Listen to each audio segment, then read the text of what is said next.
But yeah, so wait, why'd you stop drinking? No, I was just You going smoke crazy. weed though? No, I don't smoke Really? weed, bro. I mean, I used to do all that shit, but I mean, drinking, I stopped drinking like a year ago because this shit was just too much, bro. I was Health wise or like distraction wise? Yeah, it was just. I mean, I just was overdoing it type shit, like everyday type shit. So. Yeah, that's the thing, man. I think everything, life is really about moderation. Mm-hmm. Like, but it's hard to figure out the moderation. When it comes to like that shit, yeah, it's like like you said, it's addicting as fuck. Like that shit's. Yeah. And then I've always learned or heard as well, but learned as well. A lot of vices, money is a limiting factor, right? So it's like, all right, cool. You might like weed or you like to do whatever extracurricular type of activity or drug. But like, if you don't got that much money, it's only so much you could take. Now, when you could just be like, yo, get me as much as you could possibly get me. That's crazy, right? Before like a rapper gets lit, yeah, like they might be smoking weed, they might do some type of drugs here and there, but you don't really got the money to really do the shit. Once you get rich, like shit's just anytime you need it, it's there. So it's like it's easy to just fall into that shit. Yeah, from a fan perspective, when I think about like anytime a rapper tells me they're sober, or like a rapper has told me, yeah, I used to do some stuff, but I need to cut back. I remember the Wayne, like Lil Wayne is like a great example. Like Wayne was making a lot of great music, and to this day, I still have this argument with myself. I'm like, was he making that great music because he was high out of his mind, or it was all that lean, or maybe, he was just making great music regardless? Because I think some fans, obviously had health scares. Like he was catching like seizures and stuff like that. And then there was a time that, TMZ erroneously reported that he died. When he announced he was sober, I think for fans like me, I was like, man, fuck the music. I'm just glad you're alive, brother. Like, we're good. But the music does sound a little bit different. So do you think that anything you've ever done probably is either help your creativity or it's never been playing a part in that process? No, I mean, it definitely played a big role in, like, I feel like just how I was making music in general. Like, when I first started making music, like, I couldn't even smoke weed and record, cause I just, like, I don't know, I couldn't, like, handle it. But the more you do it, the more it, like, feels normal, like, being on this shit. And then when every time you make a song, every time you do an interview, every time you just do a show or anything, you high or drunk or something, like, that's, like, what's natural. And then once you try to cut it out, like, once you sober and shit, it don't feel the same. Like, took a while, ain't it? Took a while to feel normal, yeah. Like, that's why, that's just, it's no joke. Man, I went into a rapper invited me to a studio session. Actually, who was it? I think it was Fabio Foreign. Man, he invited me to Jungle City. He's like, yo, I come listen to the project. Now, listen, I'm older, but I ain't no old man. All right, so like around 12 o'clock, I'm not like bedtime, but I don't smoke. Man, niggas had that shit moving like a goddamn Snoop Dogg tour bus, man. Yeah. The nigga playing his album, like, smoke puts me to sleep. I don't know what it is. It just puts, like, I'm just started like. So now I'm over here. He playing his music. I'm like snoring and shit like that. I remember, you know who did that too? X's mom. When they were putting out, I think that was it a project or like a song after he died. She invites me to this penthouse, and I ain't gonna lie, them niggas smoke so much. I remember her tapping me, and I felt like an asshole because she was in the middle of telling me a story, like a heartfelt story, but they were smoking too much. Like, I don't know how people function while they smoke. Like that's like a hard task. I can't no more. Anytime I'm around that shit, I be in the cars with the homies and shit. They be hotboxing, bro. I can't handle it. Even the second hand is fucking you up now. Okay, so you're back regular now. I mean, I just stopped smoking like so long ago. Like, if I hit a blunt right now, I'd be out of my mind right now. Like, ever did rehab or nothing like that? Nah. Oh, it's not bad then. Nah. It was bad, but I feel like rehab, I just didn't even want to, like, I just feel like the word rehab and saying I'm going to rehab, like, then it's like, okay, yeah, you really, like, are junkie type shit. And, like, I'm not trying to, no, nothing against it, but I just didn't want to put, like, I couldn't feel right doing that, you know? Yeah, usually entertainers, just let's just say people in the entertainment culture, you become a little bit arrogant, and sometimes, even if it's not a rehab, an intervention, like maybe your mom got to be like, yo, son, like, yeah, what the fuck? What's going on with you? Like some type of outside source and it's never your mans around you because they're rolling up with you. Like there's never a time a nigga rolling up and be like, bro, I think this is too much right now, bro. Right? Never. So it's got to be like, yo, you see your mom and your mom's like, yo, what's going on with you? Like, look at your eyes, look at this or something like that. Was there ever a situation like that? Yeah, my mom used to tell me all the time, like, bro. I mean, I was when I first like started like blowing up and shit, I was like 15. And in that video, I was sipping lean and shit. Like, so I've been doing this shit for a long time, man. Tell me that story. So I want to hear the story of how you got on.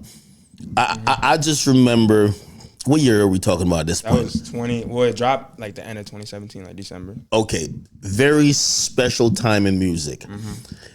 That was a year. Those couple years were the year of the youth. New sounds, new flavors. But we were seeing people be authentic to how they were hanging out. Everybody was coming out with these bangers, and then you popped out. So how did your journey in music start? I started just making music at the crib on some Apple headphones and shit. Like, what age? 14. Well, I started that time I was like 13 probably, but I wasn't really like. I tried to record, Speaker Knockers. It was one of his beats. But I just like try to record on it. But rest in peace, Speaker Knockers, like just legend, you know. Yeah, I got some of his beats and shit. Oh damn, cause I'm cool with his peoples and shit. So wow, we got some shit in the vault. But no, yeah. So that was like I started trying to make music and the shit I didn't really like take it serious. But when I was like 13, 14, you gotta sound like a squeaker. No, they used to hate my voice at 13. Like you sound a little bit like a squeaker. Like around 15, 16, you kind of becoming a little bit more mannish, right? Yeah. But I'm just fucking around. I'm just seeing this shit on the internet. So I'm like, that shit look cool and shit. Who you looking up to at that point? At that point, I used to the first ever, and Meek Mill was my first I seen that Dreams and Nightmare. Really because I didn't really like I was young as fuck. So like when I was like 10 probably. I had a iPod, and I didn't have no music on it. My brother took it from me, and then when I got it back, the shit had Dreams and Nightmares on it. That's great inspiration music. I'm not gonna lie. Yeah. Well, what he was saying in there, I was too young to really be listening to the shit, but the shit hit me. I don't know. So like, and then ever since then, like that really like kind of put me into like the whole like rap world, like really paying attention to what's going on like YouTube and shit like that, not just like seeing like what's on the radio and shit, but like really in the culture type shit. Yeah, I'm always amazed. I always told people I think in the media world, like for example, like I'm in my 30s now, I remember when I was like 23 and I was like starting to run, I remember thinking like the people I looked up to, like Charlamagne and everybody else, they really all kind of got hot at 30. So I really was like, I was early. Like to be a media guy known in your early 20s is rare. But even then I was just like, what if I had really started doing this a little bit younger? That's why I'm always amazed by rappers who like start extra young. Because like, it does take a little bit of focus to be like, yo, I'm gonna build a skill of recording music or learning how to do music. So like 15 or even 13, that's super young, dog. Yeah. Was it kind of like you were seeing other kids around you do it, or? Nah, not even, bro. Like I was really like the first one from my like area to even start making music. After I like blew up and shit, like started getting a little motion, everybody started trying to make music, and then the shit just wasn't hitting for like a lot of people. So a lot of people stopped making music, and I was the only one still trying to do it. And why music though? Because you look like you probably was lit in high school, right? Yeah, I mean, I don't know. I just felt like it was something cool, and I just wanted to try it. And then the shit started sounding kind of good, so I was like, but I used to play sports and shit when I was younger. But what you used to play? Basketball and football, but I don't know. I wasn't really. What position? Pause. Well, I played like guard and shit for basketball, and I played football, but I was just too small to really like. Once I got like older, And what really made me quit sports was it was the summer. I was about to go into high school, and my cousin and my brother was going up to like where my cousin from. Yeah. And then I couldn't go because I got practice and shit. So they went for the weekend. They came back. And they was just bragging and shit like, yo, we went to the function, shit was lit. Oh, shit was lit. Like, yeah. And I was like, I missed out. Like, this is summer, I'm about to go into high school. Oh, this like, is crazy, yeah. Yeah, nah, for real. And I'm like, this shit dead. Like, I was like, nah, it's over. So, yeah. Once that's when I really, like, started taking the music shit, like, really. So you're growing up, are you live with your mom, dad, both? Yeah, my mom. Okay, so your mom or your dad, or nah, just my mom. Your mom? Yeah. So, like, when you tell your mom, like, yo, mom, I'm about to chill off the sports stuff. I don't think no mother really encourages their kid to like be in football, but like basketball is like a good like, hey, listen, working 2 jobs already. We need something to keep you after school for like a good 2 hours, my niggas. Mm-hmm. You know what I mean? Yeah. So when you tell her you're quitting like sports, what was she saying? No, she was cool with it. I mean, like I just. She wasn't tripping? No. I was just. Did she at least, look at like, hey, as long as you put your time into something that's not gonna be like you in the street, you doing some dumb stuff. I mean, as long as I was going to school, like. Okay, that's what she cared about. Yeah, because I mean, she was single mom. I got 2 brothers, so it was 3 of us. So she's working like all the time. So like that's just like me. As long as I'm in school, like we good. Like, shout out to all the single mothers who like my mom grew 3 boys. Yeah, I always say my mom, again, I love all the household with 2 parents, but my mama was moving like a dad. You know what I mean? Yeah, for real. It takes a lot to grow 3 boys. Yeah, that's just not easy. And you're the youngest? Yeah, I'm the youngest, yeah. Damn. And seeing like now I'm paying bills and shit, I'm seeing my mom like, I don't know how she even did that because like, even just paying for my own shit, like this shit, like I'm spending mad bread on it. So I can only imagine, like, this shit's not easy. You kind of grew up and see your mom as like a superhuman because like my mom used to, when she told me she used to walk like 2 miles to the bus stop, I'm like, they always what? got the stories and shit. I'm like, yo, that's not like a workout already. I'm not hopping on a bus and going to a job. Then she would go from that job to another job. And then when she comes back, we're not even thinking about what she just went through. We're hungry. Like, yo, so she got to cook for the next 2 days. Yeah, when you were a kid, you don't really think about it. And then now that I'm older, I'm really thinking back like, damn, like she really did that. For sure. Yo, I remember as a kid, I'm thinking the hardest part is like, your mom would tell you, all right, I cook, blah, blah, but y'all got to wash the dishes. And we wait till the last 10 minutes before she get home to do it. It was like, damn, we were lazy as shit, man. Yeah. Like, she doing everything. We were lazy as shit. Nah, facts. Okay, so how do you get the equipment? These days it's easier to like make music. How do you get the equipment to make music? So the computer I like started making music on, well, first, my homie, he had like a little computer. My brother had bought a mic because he was trying to make music first. But he made like 1 song and never even did it again. So it was just sitting at my crib, and I took the shit, went to my homie crib, and he got a cracked version of FL, and we started. I was like 14 at this time, but yeah, I recorded my first song there, like my first ever like real song, and then Yo, Fruity Loops gonna sue mad niggas. You know how many people had a cracked version of FL? I had that bitch too. Yeah, man. I had that shit on my computer. Yeah, they gonna come around and be like, you, y'all got plaques over this shit. You owe us $300. Yeah, facts.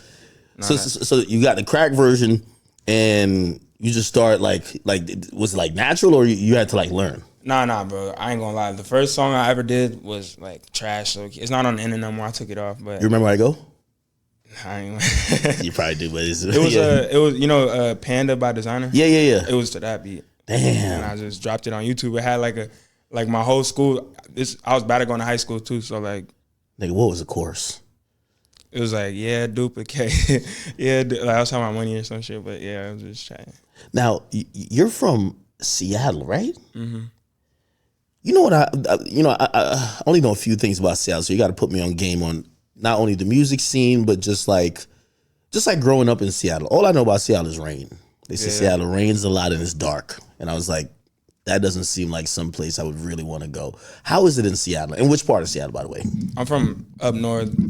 It's called Malik Terrace. It's like 20 minutes outside of Seattle, but I mean, it's just like any other town, really, like West Coast vibe. It's like if you compare it to something, it's probably like the Bay Area kind of. But I mean, it's just like any other place. Weed been legal for a long time, so we be smoking dope, just chilling. Just, I don't know. Was it one of those situations that you thought I could make it staying here, or you were like, yo, eventually I got to get to LA? Or no, I mean, the goal is definitely go to LA. Like, okay, especially at that time. Like now, it's kind of all over the place, but at the time, like if you're in LA, that's where the motion's at. So that was, I mean, and I went there like right out because my producer was moving there. Yeah. So like I was, and it was the summertime. This was like right before I was 15 at this time. This was like right before I like ended up like I shot the music video to the song that ended up going crazy.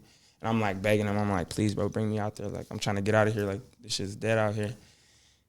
And the shit hit. And then because he had a manager at the time, and he was like, nah, like this, nah, like you're not ready. Type. Like I don't think this is the one. So wait, what's the first song? And compared to like how many songs did you record, or how long before you start recording did you hit gold? So I hit gold. Well, okay. Let me hit gold. Like you found the song. sorry. Like Okay, yeah. like how many songs you recorded before? Because like I ain't gonna lie, Designer. I always thought that nigga was lying. He said like Panda was his first song. I'm like, you lying motherfucker, man. Stop it. Do you tell me you the first time you got on the mic you said that? Yeah. Like you gotta put out some trash first before you find some good shit, right? It was definitely trash. Okay, he's getting a little bit better. Okay. Still trash though, but he's still going.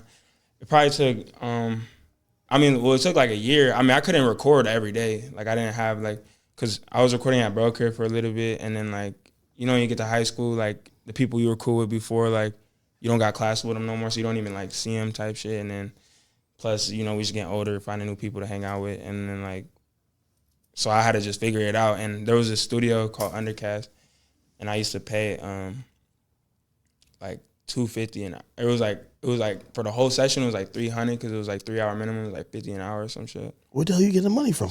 Selling drugs, bro. Oh, okay, that makes sense. Because I ain't gonna lie, studio time is costly, bro. That shit add up. So I couldn't record like all the time. So I really had to I would write all the I would just write music, and then once I was like, okay, this is like a good one, I'll take it and I'll go record it. So okay, you're recording some songs, you're getting a little bit better and better, but still this is costing still. Where are you putting the music out? Is this SoundCloud, right? SoundCloud, yeah, straight SoundCloud. SoundCloud is so underrated in how many people, because also at that time, having a SoundCloud page that was lit was like having like I don't know, I guess the equivalent would be like a crazy TikTok now. Yeah, but a SoundCloud page would be the shit. Yeah, and it's like TikTok where like you could have motion on SoundCloud and not be lit anywhere else. Like in real life, like when I was still coming up, like before I really had that one, like I would have like some of my songs had like 250K plays and shit, and like at the time that's like, yeah, how are you promoting it though? I didn't. My Instagram, but I didn't have I had like 2,000 followers, like only people that I knew like in real life. Shit just, I remember one of my songs got put in like some playlist like 26, and there was like, I don't like, it was just getting played. Like I don't know how many like people were listening to it, but a lot of people were listening to it. And one of them got put in there, got like 50K. I was about to quit music, and then that shit happened, and then so I kept going. But I don't know, the shit just hit on SoundCloud. There's little, I want to call it little weird algorithms that nobody ever gave like credit to. Yeah. Like the little metas where for example, man, I when niggas thought that even Facebook died, a lot of people used to use Facebook used to be like the teens, they used to be running that shit. Like they used to be sharing links and all that type of stuff. And like SoundCloud is like a whole thing to itself where to anybody else who's not on the platform, you can't understand how some get lit. Yeah. You know what I'm saying? No, I was just dropping shit. Like I honestly didn't know like how that shit worked. Like now, like everybody like be on TikTok. They like I be seeing videos like people saying like, oh, this is how you do it. This is how you trick the algorithm or whatever. But like SoundCloud, like there was no trick and nothing. Like I didn't know nothing at least. Like shit just if it hit, and my shit was starting to hit. I don't know how, but it didn't translate to anything else. Like Instagram didn't I didn't have no like people didn't know who I was. Like people might not even knew the name. Like just like, oh, this song I listened to on SoundCloud. I don't know. It's weird. Yeah, no, that's definitely a thing where people like you on SoundCloud, but they like the song. Yeah. But you're not that popular enough where they're like, oh, let's go look at what he got going on Instagram or these other platforms. Okay, so you get added to a playlist, you hit 50K on a song. You remember what song that was? Yeah, it was called Off-White. That one's, I'm pretty sure it's still on my SoundCloud. And then what happens after that? Because now you're a little bit encouraged, like, oh shit, maybe I got a chance. Yeah. After that one, I was 14 when I made that one. So that one was still like first year, like really recording. And at that same time, when that shit started kind of going crazy, my cousin, he used to live in New Jersey. You know Roselle Park? Yeah. Yeah, he used to live there. You from New Jersey? Yeah. Okay, what part? Well, all around. Well, I used to live in a town right next to Roselle, which is Union. Oh, yeah? Yeah. But, okay, yeah. So when I was 14, I went out there for like a month. Really? Yeah. Just for music? No. Just on visit family type shit. So me and my brother went out there, and it's like a 30-minute train ride to New York. Yep. So we went to New York. We looked up like the Def Jam building and shit, and we was like walking miles to like I was trying to get in there to give him some music. Like, yo, like my shit's lit. Like play my shit. And we got dubbed like right when we walked in the door, but security was just like, get the fuck on out of here, man. Yeah, but I was like, but that, you know what that shows though? That shows you had a plan and some type of determination. You know, you kind of knew where the next steps were going to be, right? Hey, if I get a good amount of motion, this is going to be probably the door that opens. So, you know, even if you were trying to get to the door early and pick the lock, fuck it, right? Yeah. Nah, facts. That was the goal for sure. Like, we're going to get this shit, get a deal, like, then it's up. So, yeah. But, like, so, yeah. After that, I'll probably drop, like, maybe, like, 5 more, like, maybe, like, 10 songs, maybe. Like, because I would just drop, like, once a month type shit. Or, like, I would drop, at first I was dropping, like, once a month. I was trying to, like, just get in as much as possible. And around the same time, I met my producer, Royce David.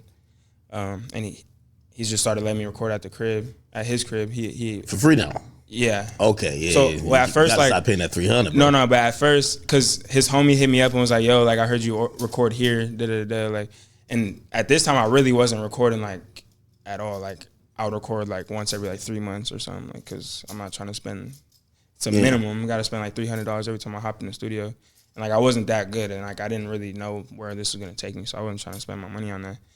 But his homie hit me up and was like, yo, like, he'll let you record here for, like, $20 an hour or some shit. So I was like, all right, bet. So I did the first session with him. I left the bread. He was like, nah, like, it's good. Let's just, like, you don't have to pay me. Like, we'll figure it out. Like, and I was like, nah, fuck it. So I left it on his desk. And when I went back the next time, he gave me the money back and was like, nah, like, let's just do this shit. Like, I sound like somebody that believe in you. No, yeah. He was like, this shit's hard. Like, we could do something with this. He was like, fuck the money. Like, the money will come later. And then, so we just started getting in all the time. And that's when I really started, like, locking in on the sound and really, like. Because a good amount of music, you know, the theory about 10,000 hours of mastery in anything, it also applies to music, right? Like, you know, I think even Kanye echoed something of the sort where it's like, you got to master, you know, like you hear a lot of these guys like, yo, it just happened naturally. And it sounds good for that to work, but you kind of got to grind it a bit to kind of feel very confident. Like these days, you probably could get in the studio and knock out a song real quick, but back then, probably was a little bit harder, right? Yeah. Well, also back then, I used to write like everything. That's how I learned making music, just writing shit. Like, and I would just look up YouTube beats and shit, just rewrite it. And I would make it on YouTube. I would use like a YouTube beat, and then he like would like we used to do this shit like. And one of my biggest songs, Notice, was done the same way, and like I was bragging about it in an interview. And shit got hectic, but we used to like some of the shit he would just produce. But if I already had the song made, we would take it there. He would remake the whole beat, and like we just drop that shit. Oh, you finesse it, just remake the niggas beat. Just put his tag on it, remake the whole beat like from scratch, but it would be the same. So he talented too, then. No, he's hard. He produced like my last 2 albums, like, but in those ones we ain't steal nothing. But no, he's the GOAT. That's like almost like a divine type of situation where you meet someone that meets your level of intensity and energy, but they're talented as well. They're probably everything that you're missing, right? No, literally, like it was like because you're listening to YouTube beats, but now you don't want to just, you know, this is past the era where you could just do a freestyle. So like you got to put out an original song, but he could chef it up in a way it's gonna be original. So he's a perfect compliment. No, exactly. Like we would flip that shit or whatever. Like, and nobody was saying shit. Like we was dropping shit, and then just making shit. And the shit started hitting on SoundCloud. Every time I would drop it, would get like at least like 50K views, which like consistently, like that's good. That's a good start. Like especially at the time, like no, of course, shit's hitting. Fan base starting to build, and that's when the Instagram started growing. Once like the SoundCloud started really like, anytime I would drop, it was like kind of like some motion. And then the only thing I knew, I was like, I need a music video. Like that's what's really gonna change this shit. And I really want to, like, you know, like when everybody would post like on World Star or like No Jumper or some shit back then, like I was like, I need to get on one of those. And then I got on Elevator. You remember Elevator? Yeah. I ended what happened to Elevator? Is it around? I mean, it probably, but my song was jumping back then. I remember that. Yeah, but even when I dropped on there and the shit ended up going crazy, like that, it's been a while. Like at the time, it had been a while before like anything really like hit or like since like something hit on there. What song of it? What song yours? Pull Up. Okay. So like even the time I got it on there, like that wasn't my first choice because even at that time, like it was kind of like slowly like dying out, kind of. But I was like, fuck it, like anybody that wants to post this shit, like yeah. And they ended up responding. We sent that shit to them. They dropped that, and it went crazy. So they were hitting people up to have it posted on their thing. No, I was having me and all the homies hit them up. Oh, and they ended up okay. responding. Did they charge you? I don't think so. I think they just posted it. Oh. Yeah. Now, I've always wondered how that went, because that was the era of like these pages that were like really popular. They were like aggregators almost. They were posting a lot of videos, right? When it started making money, did you get the money, or did you have to like sign to a label to like start collect, or did they get the money? I think they just took the money. I mean, I ended up signing to a label like a month later. Yeah. So like I'm assuming like, I know they ended up taking the video down and re-upload, like, I don't know, did some shit. So they probably like did it. But yeah, nah, if they had it, they take the bread. Like, but I mean, it's worth it though. If the shit hits off the thing, like, yeah, because it's gonna turn to bigger opportunities.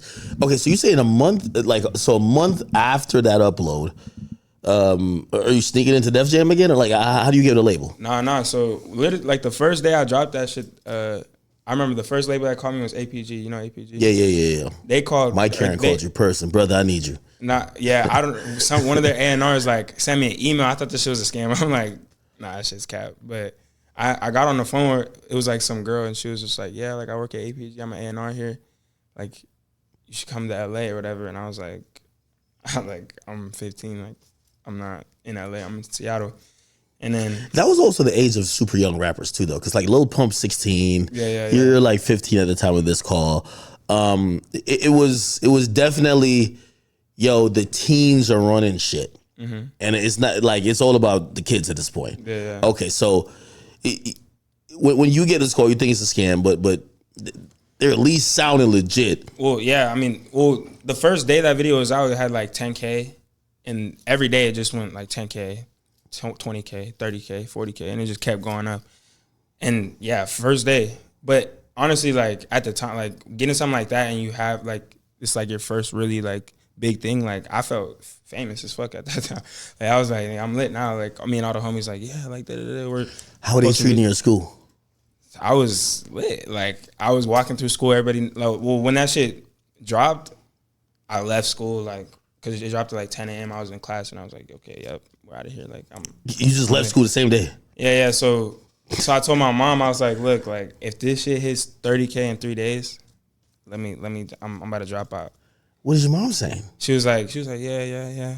And then you got a cool mom. No, but look, it hit 30K in 3 days, and she was like, nah, I'm not. I was just fucking. She couldn't cut the bullshit. I was capping. Like, I was capping. Like, cause who would have thought like 30K like is a lot for somebody who's like still coming up. So, and the shit just kept going up. But winter break, like in December, it goes on a winter break, and then New Year's you'll come back.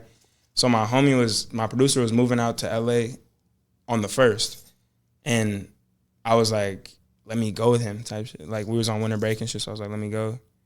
She let me go, and I never came back. She lets you go like by yourself? Did she be like, you gotta bring one of your brothers with you? Because that's what my mom used to kind of be on. Some like, all right, if you got an opportunity, you gotta bring your brothers like chaperone because you're the youngest. That belief in you. I mean, yeah, my producer was there. He was like 18, 19 at the time, and then like his manager, which was like 20 something, and then another artist that was like probably like 19 too. So there was some older people around me, and my producer's he's a good kid. He grew up in like a nice area. And your mom knew him and stuff. Yeah. So like I think she was just like, he's probably good with them, and like I don't think for what she told me was, in my head, I'm like, I'm out of here. I'm never like I'm about to move out here. But in her head, she was like, I was expecting you to go for like a week or two and then come back. But she's just not trying to step on the dream, but she probably not fully like believing. No, I mean, like, how could you even like being like a song going up like that is like, it's just like you can't even really think like yeah, it's just so far fetched. It's like doesn't even seem real. So like the shit's just going. And then that's like by the end of in the first month, it had like 1 million views, and it just kept going up. Every day it would go up faster and faster and faster and faster. Are you seeing the side effects of fame already? Because I know the Instagram is going crazy. You get to LA. LA is a little bit different. It's so music centric. You're seeing a lot, just more stuff happening. But now, you're probably running into fans, right? At that time, well, like this shit, like happened in like a month. I was already in LA. Well, we moved to fucking Crenshaw. Like we was we was in the hood, like down the street from Crenshaw Mall. So I don't know whose idea was that? That's just where they got the crib. I don't know LA like at the time, especially at the time. I didn't know where we was at. I'm running the first day we got there. I remember this. I had a skateboard with me at the crib, and I was like, "Fuck it, I'm gonna go see the neighborhood." It's like 2 a.m. We just got there, and I'm skating down the street. Yeah. And I see some random like females, and I was like, "Yo, like I just moved trying to out holler, here. yeah. Like, what's the move? Like I just moved out here." They're like, "Nigga, you know where you at? Yeah. Like don't be doing that shit around here." I was like, "What the fuck?" Wait, are LA people standoffish like that? That's I like mean, New York. Like, I mean, we're just in the hood, so it's like, oh, it's 2 a.m. It sounds like you might be on some funny shit, right? 15-year-old light skinned kid going around the fucking Yeah. hood on a skateboard, like talking to these people, like I don't know where I'm at for real. Like I didn't, and then I keep going down the street, and I see like people looking over the fence, and like then I get to like an alleyway, and I just see hella people in the alley, and I'm like, oh no, so I'm going back. Yeah. Nah. This is when you got to tell producer, be like, yo, listen, man, let's just stay in this damn house and make these goddamn songs. Like, yeah, we didn't really leave the crib after that one, but not yet. We just locked in, and then Are you signed at this point yet or not yet? not yet. So Okay, so, but you had gotten that call to come out to LA. Now you're there. so the song dropped in December, and then by January I was moving out to LA. So like the move out to LA was that fast, and then 2 weeks later, like I linked with my first manager, or like with my last manager, and he ended up hitting up my cousin or some shit, and I was looking at his page, and he was around like fucking Smoke Perp and shit, and I'm like, oh, like this is lit. So I'm like, all right, cool. He's like, I'll take you on to meet some labels. So we met with like every single label you could like think of, Def Jam, Interscope. We ended up going to Def Jam, and I'm thinking like 2 years ago, a year ago, I was trying to come up in this shit. Now I have a meeting here. Shit was just, and then yeah, I ended up signing in like, I think like a day before, like after my birthday or some shit, which January 25th. So like a month and a half later, the shit went from me in Seattle with like no type of like real motion. A month and a half later, like the shit's out of here. Wow. Okay, so when you get signed, you signed to Def Jam, right? Interscope. Oh, Interscope. Okay. Yeah. All right. So when you signed to Interscope, what's that conversation with your mom like at that point? I mean, it was kind of just like I told you it was gonna happen, because I mean I used to tell her all the time, like, trust, like I'm gonna blow, like this shit's gonna work, and she's like, yeah, like it could happen, but it doesn't happen, like, because I'm saying like I want like this shit's gonna happen right now, like I'm 15, but this shit's gonna happen right now. She's like it sounds good, like yeah, but you know people wait 15 years and still like are still trying to get it, so you never know, like definitely, like because she didn't want me to like. Because at the time, like, I was just, like, kind of, like, focused on trying to just put money in my pocket. And, like, I wasn't really focused on school. I wasn't really going to school like that. Mm-hmm. So, like, the past, like, once I turned, like, 14, I just stopped. Like, I was on some, like, fuck everything type shit. Like, just trying to get money and trying to rap. And that's it. So, like, by that time, I was already, like, so far off of, like, regular kid shit. It was, like, didn't really matter. Did you understand as you were getting signed, like what you were getting into, and were like all the business in terms of you signed and just like done by everybody else? Were you involved? Nah, not really. Like I didn't know. Like I mean, like 15, 16. Like how much could you really know at the time? Like I didn't really know nothing. I was just letting like people around me do it. Like I didn't. So you let them make this, because you don't even know the difference between these goddamn labels. All I heard was money. Fuck Yeah. it. Like okay. Like they're telling me like, yeah, we're gonna like whatever one you vibe with, you know, the most, and it's like they're all the same. Yeah, right. Like, it's a bunch of strangers. what's the difference? Like if I go here, like where's the money at? Like that's what I was worried about. Like okay, like they're offering this much. Like who's offering the most money? Def Jam. Okay, so what happened was, we like had a little plot. Like, well, we was like, just, you know, you start going to different labels. This one got 250. This one got 500. This one got whatever, and it just keeps going higher and higher. And then Def Jam, he was like, Interscope's the one, and I was like, all right, like I fuck with him. Like, okay, you say Interscope's the one, like we can fuck with it. But he was like, Def Jam got the most money, so we're gonna try to see if they will match it. So Def Jam ended up hitting us with the most money. Yeah. And then was like, all right, good looks. Cause like if they're under the same like parent company, Universal or like a Sony or something, they have to like, they can't like outbid them. I'm pretty sure. Like, oh, okay, so yeah, like, yeah, that makes sense. So we had them like hit them with the same amount. I was like, all right, we'll go with you type shit. So that first rap check. Are you you're reasonably young at this point? Like, are you seeing the money or like the lifestyle stuff, or your manager or someone else is kind of like handling it and like managing everything? Be like, all right, I'm gonna take you shopping, or let's go get you this, or are you now like, oh shit, like I have a bank account, there's some money in it? Like I'm telling you, bro. Like, well, since that, like when I was like 14, I was already like I said, like my mom. I love my mom, and she loved me to death, and she loves all my brother to death, and she was working, doing what she can. We had a roof over our head, food on the table, and shit. But when you don't got a lot of money, you got to figure it out. You were still hustling. I'm not trying to go to school with the same shoes I've been wearing for the past however long, and like I don't got a new backpack, I don't got nothing. Like I'm going to school, like this shit's embarrassing. Like so, I'm like, fuck it, I need to figure this shit out, and like I'm starving. Like I need to figure this shit out. So like I was just out in the like the homies were on the same time, so it's like we're just out trying to figure it out. So I was kind of like feeling like I felt like an adult already when I was like 14. I wasn't like the life that a regular 14 is living, like I was not living. I was like the opposite. So once I got the money, it was kind of like the same, but just on like a bigger level. So it was like, now I was doing, if I wanted to go shopping, I was going shopping. If I wanted to, which is not, yeah. Now, what are we talking about in terms of like what you signed for? Because I think, these days I've heard so many people have these conversations about what they've gotten signed for this and third.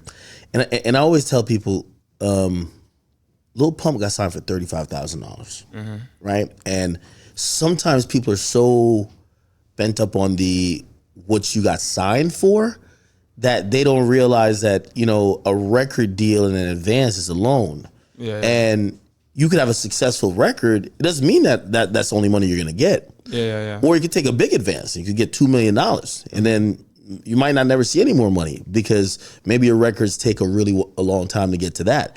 So, for a lot of people and like kids who are, listening to this and you want to get in the music industry, the advance is just an arbitrary number, right? Like, obviously if you're in a situation where like, you're not living comfortably, of course you might be like, hey, I need a couple $100,000 and fucking move out, change shit up that I could be comfortable to focus on music, right? Yeah. I'm guessing that was pretty much the goal, right? Yeah.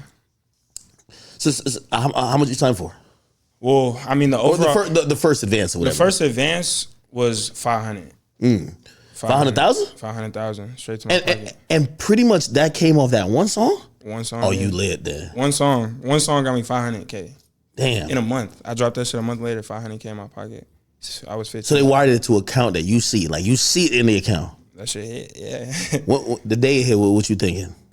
You log into your little Chase bank account, shit no scam. It don't feel real, bro. Like you see money like that, like you never touch some bread like that, like you don't realize how how does shit work. Like I was just like, fuck it, like we lit now. Like I'm in a hotel, I'm in Airbnbs, like buying shit, renting cars and shit. Like it was. Are you running through the money, or you're like, of course I'm getting some shit I want, but I'm not going crazy? No, I was going crazy, bro. What you mean going crazy? Nah, like shit, like it's blowing that shit. Like all the homies we lit, like everybody got new fits on. Oh, you buying shit for the whole squad? Yeah, bro. 15, bro. I don't know what I'm doing. I'm just like, fuck it, we lit. Like I didn't care. Yo, we all got Montclair, man. Let's go. Nah, facts. Homies was lit. I was lit. We was in the Airbnbs for months at a time. Like I didn't know nothing. Like I'm just, you feel me? Like okay. So, but now you're an artist, right? Mm-hmm. You have a label. You met this person who kind of brought you to the labels, which is now your manager. Mm-hmm. You're now on the path of, becoming an artist. And at this time, your competition and all these other artists, they're all young. Maybe not as young as you, but they're all young. They all got like a song that's buzzing here or there. And now it becomes about next moves. Mm-hmm. Are you starting to, did you ever do a show yet? What was your first show like? Well, I did a show back home, like before that song, but it was like just like a bunch of random people from the town and like just some local people like for like in the fans, in the crowd and shit. We had a few hundred people pull up. The shit was kind of lit, but so my manager at the time, he also manages Smoke Perp. So when I first like came up and like around that same time, like I was around him a lot, but so. Oh, you know Smokey Margella? Yeah. So he was going on tour. He was like, he just got lit like right before that, and he was going on tour. So me, him, and Comethazine went on tour. That was like my first ever tour. It was like a few weeks, and then I jumped off that one to hop on Perp Shit. You and Comethazine was on the same XXL cover. Yeah. Where's y'all? Yeah. Okay. Yeah. Okay. So good. So you're starting to do some shows, or you do a show and like shit's starting to build, right? Mm-hmm. Are you locked in the studio in LA now recording? I know you're 15, right? You're still having some fun and shit, but are you working? Nah, I mean when I first got out there, I didn't know nobody out there. It was just like me and my producer. So we was just in there, and we just set up the in the Airbnb. They were renting a crib, but yeah, okay, in the crib. Yeah. So like early on, this was like early. So we had the setup there, and then once I started like going out on my own, I already got my bag and shit. Like I was with the homies and Airbnbs and shit, and I would just pull up to that same crib, and we would just record out there for like the whole like for a while, and then my label ended up giving us like. Because I was like, I record here, so we used the recording budget to just build out like a little studio in the garage. And so I was making. That's that finesse that YB and Almighty J he spoke about recently about, hey, historically in music, there's these recording budgets. Yeah. And if you and your mans are savvy enough to know, hey, we could record in a way that we don't need to go to these, like there's a lot of these studios in LA, but they're taxing out the ass. Like per hour, they're going $500, you know what I mean, per hour. Yeah. If y'all got all day to record whenever you want to record and you're recording at the crib, shit. If they had, even if it's $100,000 recording budget, that shit y'all could put use. In your pocket, but at the end of the day, all that shit's your money. You're gonna have to pay it back anyway with the streams. True. So yeah, you could put it straight to your pocket because I mean I guess that's better than it just sitting in an account like somewhere that you can't even touch. But or it being paid to like a studio that you know what I mean. Obviously, it's just going down. They're just timing you anyway. Exactly. Yeah. So I mean that's the move for sure because you're gonna have to pay it back regardless. So yeah, put extra money in your pocket. So yeah, there was. I mean that's where the recording budget was going. Yeah. Anyway, so yeah. So now we're at the point. You're recording with your homies, still at the crib. You signed this deal. Shit's kind of building for you though. Momentum's building. This and third. Who are you meeting? What's happening? And what happens next? I mean, shit. I was everywhere. Well, Smoke Perp, bro, had so much motion, and that's he was like kind of put me under his wing and was bringing me around to everything. Like we was coming. I remember Fashion Week in 2018. Like this is like. At this time, I'm like, I got my like little fan base and I got my emotion, and I only dropped at this time. I might have dropped my second song, which was Booth Pack, and that shit. We dropped it on World Star, and the shit was lit too. But at this time, like I didn't really have like a lot of fans or like I wasn't super known, so I was just around and all that, like in these rooms, and I'm meeting like just all these different people, and I'm kind of watching outside looking in, like it wasn't really my turn yet. So early 2018, it was kind of like that was like the whole thing. Like I was just like in the motion, living like a superstar, but I wasn't really there yet. And me and Cole ended up linking up, and then that's when it really. And now we're talking about what song? Notice, which is my third song. So Notice drops. When that drops, how quickly do you realize things for you have changed? I mean, it's so hard to tell. I feel like when you're like living it and like, it's hard to, like a jump like that. So like, okay, I would say it like this, like you notice like the jumps, like a jump like that, like, okay, kind of got motion. These two songs hit and we got like a few million views. And then me and Cole dropped and this shit did 1 million in a day. The 2 songs ago, we did 1 million in a month and now this shit's doing 1 million in a day. So seeing something like that, and then I was the same day it dropped, Juice WRLD, RIP. I went on. He had his first tour, and he brought me on it. And the first stop was in Seattle, hometown. The shit just dropped. Why did he bring you on tour? Huh? Like, why did he bring you out? Oh, well, I was just opening up for him on the tour. So like we went on the whole tour with him. I think Corday was on tour with him, and a few other people, but not just relationships,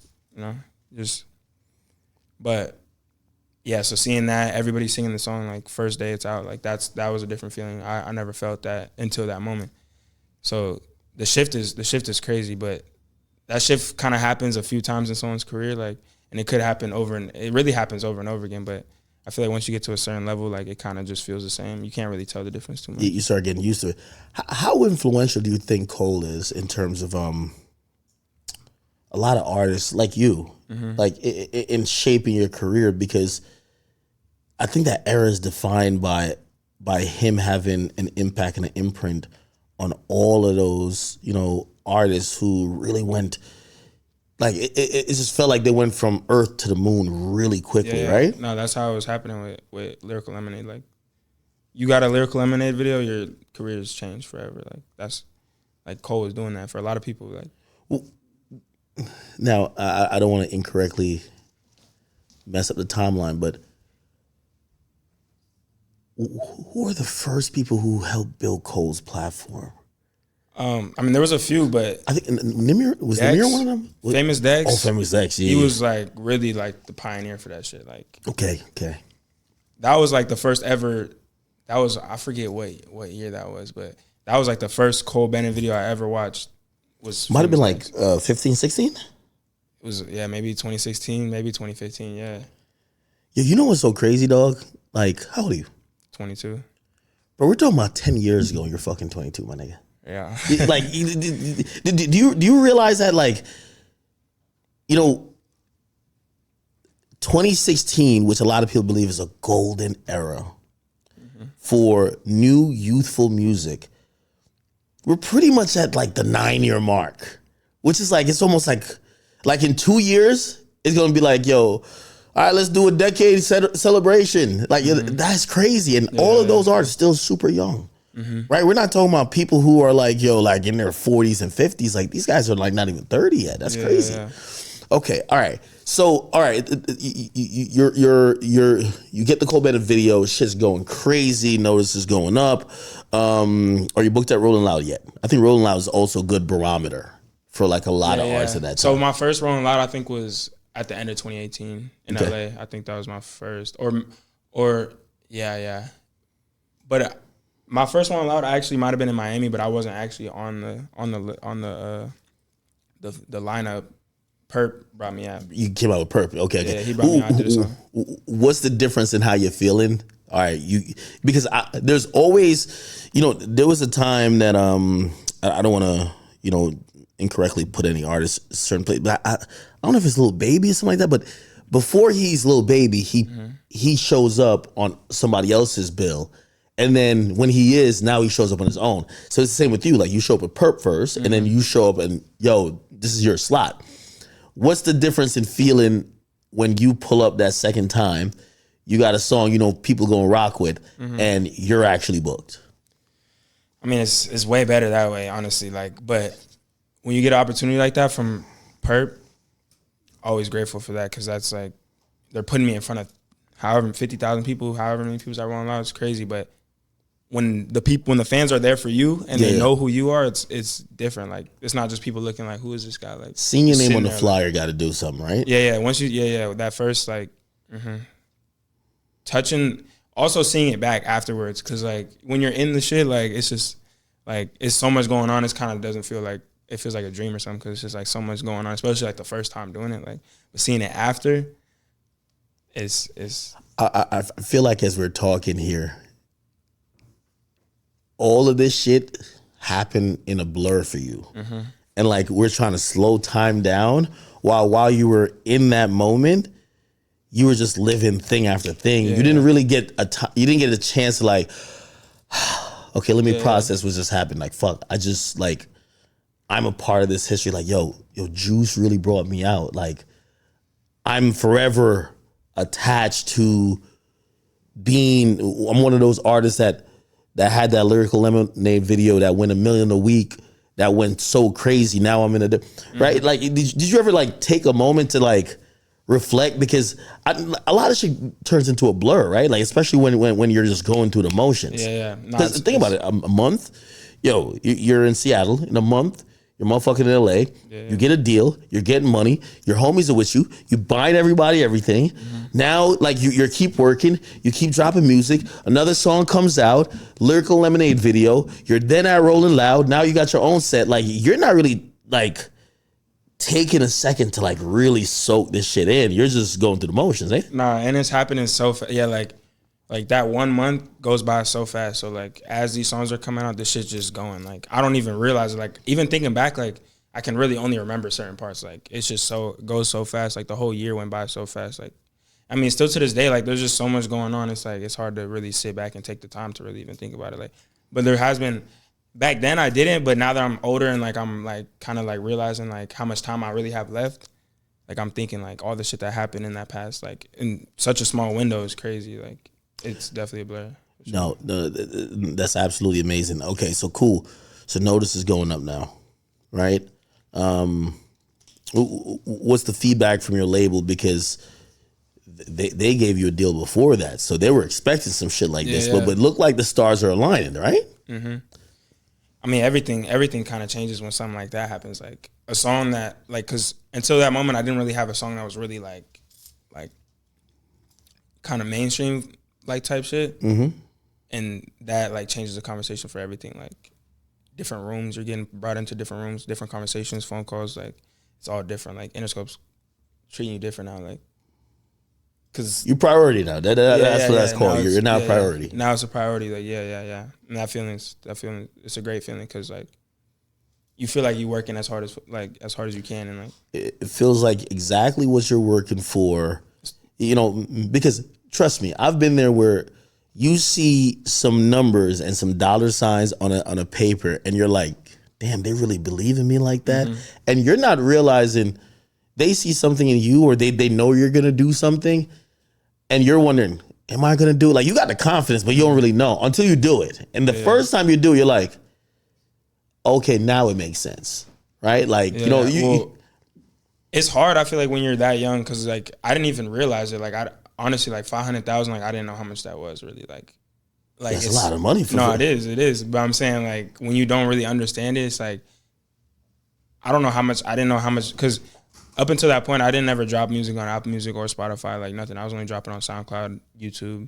So I wasn't making any money off the music. So like I didn't know how streams work. I didn't know how anything works. So like they give me 500,000. Like I don't really know. I was so like uninformed or like just uneducated about everything. Like I didn't even like know like where the money would come from, like how much money this really is, like how long this would take to even pay off. And like so for me, like when Notice dropped and it's like $1 million a day and it's like okay, I did what they were expecting. Like I didn't really know what they were expecting really. Like I'm just living like kind of. That's what they're expecting. Okay, good. So you keep going up. Everything is going good for you, right? Mm-hmm. What happens next? I mean, we went on the Juice WRLD tour and kind of just kept pushing. I ended up dropped my first project in the fall. It's such a blur, like it's hard to even keep track of like what happened when. But yeah, like damn, you don't remember the release party? You don't remember like those? Again, I know things are happening quickly, and again, this is why these conversations are good to kind of, you know, again, we're dealing with the history, but these are pivotal moments that have shaped your life and career, right? Yeah. So, you put out a project. How much you do? Do you remember? Nah, I mean, like, nah. But I remember the song was going up though. The song was going up, and usually when I'm like analyzing an artist, I'm like, okay, do I think you've given enough music that is successful to validate why your label probably needs to work for you? And I think you were there, so that's good standing. Well, like I had a few songs like towards the end of 2018. I had a few songs on Billboard. A few songs platinum, gold. Like she was taking off. Like and like when you're in the moment, like you don't. At least for me, like I just didn't even like. Even when people would come tell me like, oh, you stream this much or like this is what you're doing, like I wouldn't even really want to hear it because it's like, first of all, like, I can't even really process like how much like what's the difference between 50 million views or 100 million views. Like so I'm like I don't really care because my whole career I kind of just been like unsatisfied, like not in a like I always knew like that what I have is like special and like it's a blessing to have it and I'm like appreciative for it, but just always wanted more and like always like feeling like I could do more and like I want to be like here and I'm like always just like fighting for the next spot. So that's why I kind of like didn't even like pay attention to it. Like I would see like people be like, oh shit, like this shit's going crazy. I'll be like, it's whatever. I'm not even on no like trying to be too cool for it, but just like I'm trying to be here. Yeah, you're blocking it out because you don't want to just think that, you know what, I've made it and I'm good. Let me stop trying. You're like, hey, let me just try to keep pushing as much as possible. Whatever they tell me, I'm going to try to strive for more. Yeah. Right? Also, the lifestyle is crazy. Like, I don't really got time to really think too much about all this other shit. Because, like, I'm like, what I'm rapping about and what I'm living, like, or like what I'm rapping about and what I'm saying in interviews and all this shit, like, this shit's real life. Like, everything I'm saying in these songs, everything I'm talking about, everything I do, all these videos you see me posting, like, this shit's real. Like, none of this shit's capped. Like, all this shit's real. Okay. Now, that's what I think people don't, like, kind of understand. Is like, when you are now a rapper and you're living an extremely fast life. You have people around you, so many moving parts. Shit's going left, right, up, down. You probably have to put out 15 fires every day.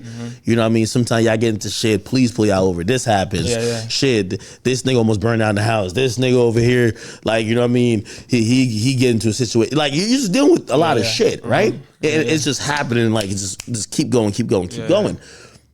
How different is that from your life in Seattle? Like, you know, because as much as you probably have some motion there, but like not this fast pace, right? No, not at all. No. Cause like, yeah, like the scene out there is so much like slower. Like that's just like how life is out there. But like once you go to a place like LA or go to a place like Miami, like the scene's different. Like we was just talking about it, like even like clubs and shit. Like the clubs close at 4 a.m. or like don't even close in Miami. Yeah. And like Seattle like 2 a.m. Like so like just the lifestyle and like everything out there. Plus like money's different. Like it's not as many people with like $1 million out there. Like but you go to LA, like there's just so much motion and so much shit and like. But also you're going through and you know, I think about this time for rappers like you, like, okay, $500K aside, you get that from the deal. You're now doing shows, social media following, building up. Money's coming in all type of places, right? So shout outs, promo, pop up here, shows, like money's coming in. You're probably spending money. It's a lot to keep a handle of. At this point, I know you have a manager, but is there anybody kind of giving like oversight to be like, yo, let's start saving here. Let's start doing this. Yo, we need to slow this down. Hey, yo, I know we have 5 or 10 homies in the crib.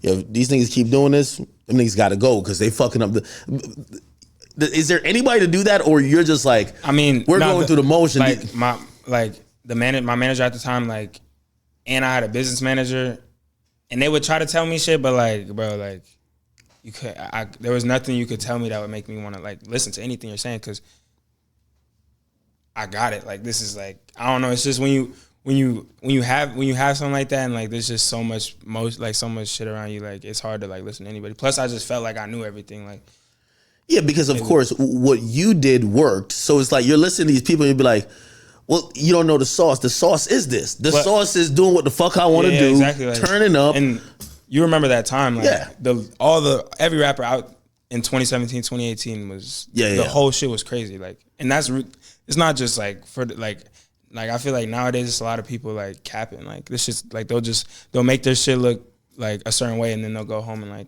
some whole other shit. And like 2017, 2018, 2019, like this shit wasn't capped. Like everything Pump's doing, everything all these people are doing, like this shit's real. Yeah, like, this is all this. That was the era. It's like this 100%. Shit's real. Like we're not faking this shit. Like I'm taking this video as this shit's happening. We didn't set this shit. Like this is not like now like you'll make a TikTok and set everything up and like make this shit perfect. And it's like nah, like this shit happened. Like this shit's real life. Yeah, niggas just be putting up some like real raw like stuff of like just how the lifestyle was. Okay, so cool. So yeah, well back to your question. Like that was like so all I was thinking about was what we doing that's fun. How can we get more money? Like just whatever is fun. Like I'm just so into the lifestyle and so like reckless and wild. Like that's like that's what people, you know, what's gonna be lost about the era that you came up in is that it's not only about the music. It's that people felt like you guys were living this young, reckless, super fun, live on the edge lifestyle. And that made the music even better, right? Exactly. Like they weren't watching a bunch of dudes. They were like, oh, these niggas are squares. They're like, no, if I want to turn up with him, like this guy's having he's having the time of his life. Like he's showing us shit that if we would want to be his friend, right?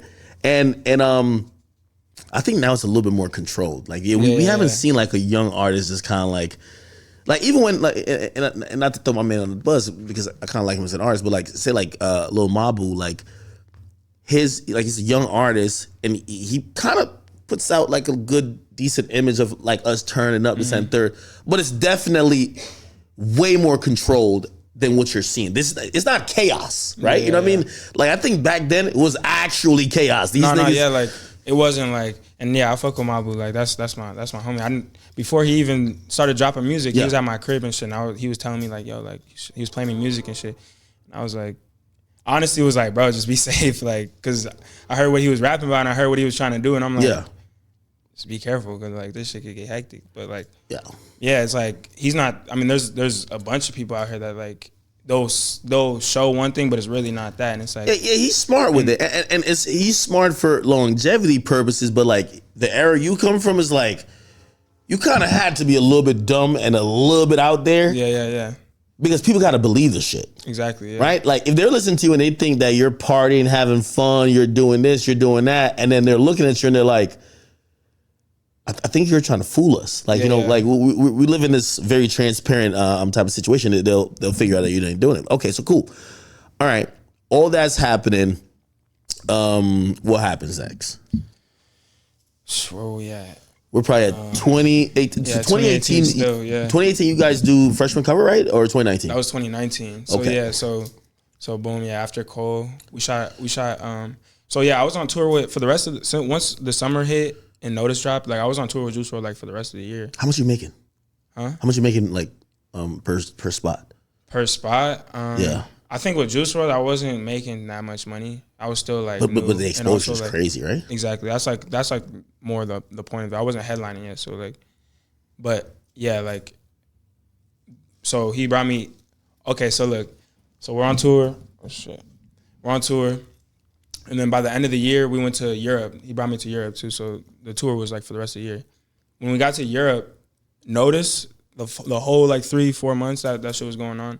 By the time we got to like Sweden, it was like #1 in Sweden. Really? The shit was, it was lit. It was everywhere. Like, so like when the Don't tour they speak Swedish in Sweden? Yeah, but shit's global, bro. This yeah, shit, but they know the words, right? Yeah, which is crazy. No, that's when that was my first time going to Europe and also performing. But being in a place, this shit's #1 right now. And these people don't even speak English. And then I'm listening to them and they don't speak English. So if I have a conversation with these people, they don't, like, we won't be able to talk. But they know the lyrics. It's crazy. Like seeing that shit, like seeing little shit like that is like changes your whole like mind, like for real. Like this shit fucked my head up for real. So you go on a tour, you do freshman cover, shit's popping off. Yeah. So 2019, the shit was like already lit, freshman, and then when does Blueberry? 2020 is when that was. Oh, that's 2020. Yeah. Is that before the bullshit or after the bullshit? That was before. Okay. Yeah. So after Notice, are you as an artist thinking, yo, I need another one type shit? Honestly, no. I was just talking to someone I was just talking to someone about that because like at that time I wasn't, because I didn't really. Like, I was so new to this shit, like, even, like, a year later, like, I still feel like this shit's just, like, it's just going so fast that, like, every day is, like, a new day, and, like, every day feels like I just started.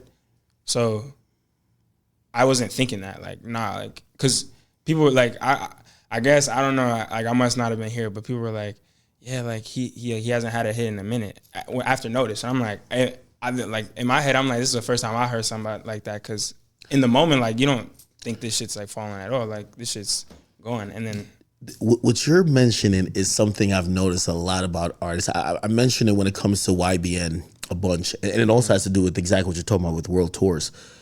when an artist drops a hit and they start living in the moment of the hit, they're going to places where they're required to perform said hit. Yeah.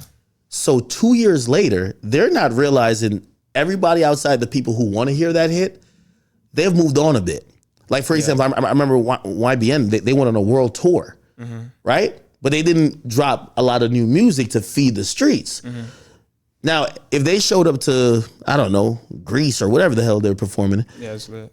yo, everyone wants to hear that song. So when you come back to the US, you gotta like either go to the clubs or like some shit that got nothing to do with you for you to hear like, no, we need another song, bro. Yeah. So, okay. Well, no, exactly. Like, you don't realize it, like, because everywhere you go, like, the shit's lit. Like, you're not thinking like anything like that. And like, honestly, it really wasn't. Like, the shit was only getting bigger at the time. And like, not that long after, a few months later, like, me and Gunna dropped some shit. Went crazy. Me and Cole. Oh yeah, I remember you did drop some shit with Gunna. Yeah, me and Gunna. Shit's like, if you look at yeah. Shit was not slowing up. It was only getting bigger. Plus Double XL.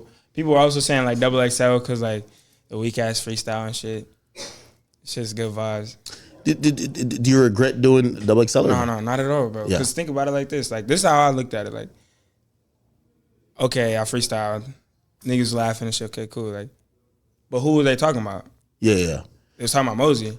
So I think a lot of people in post realize that as long as you make an impact, that's better than anything, right? Yeah, it's like I could have went on there and like blended in with and just not been talked about at all, but I was talked about more. And that's still, every time Double XL comes back around, like, my name's back in the conversation. Fuck it.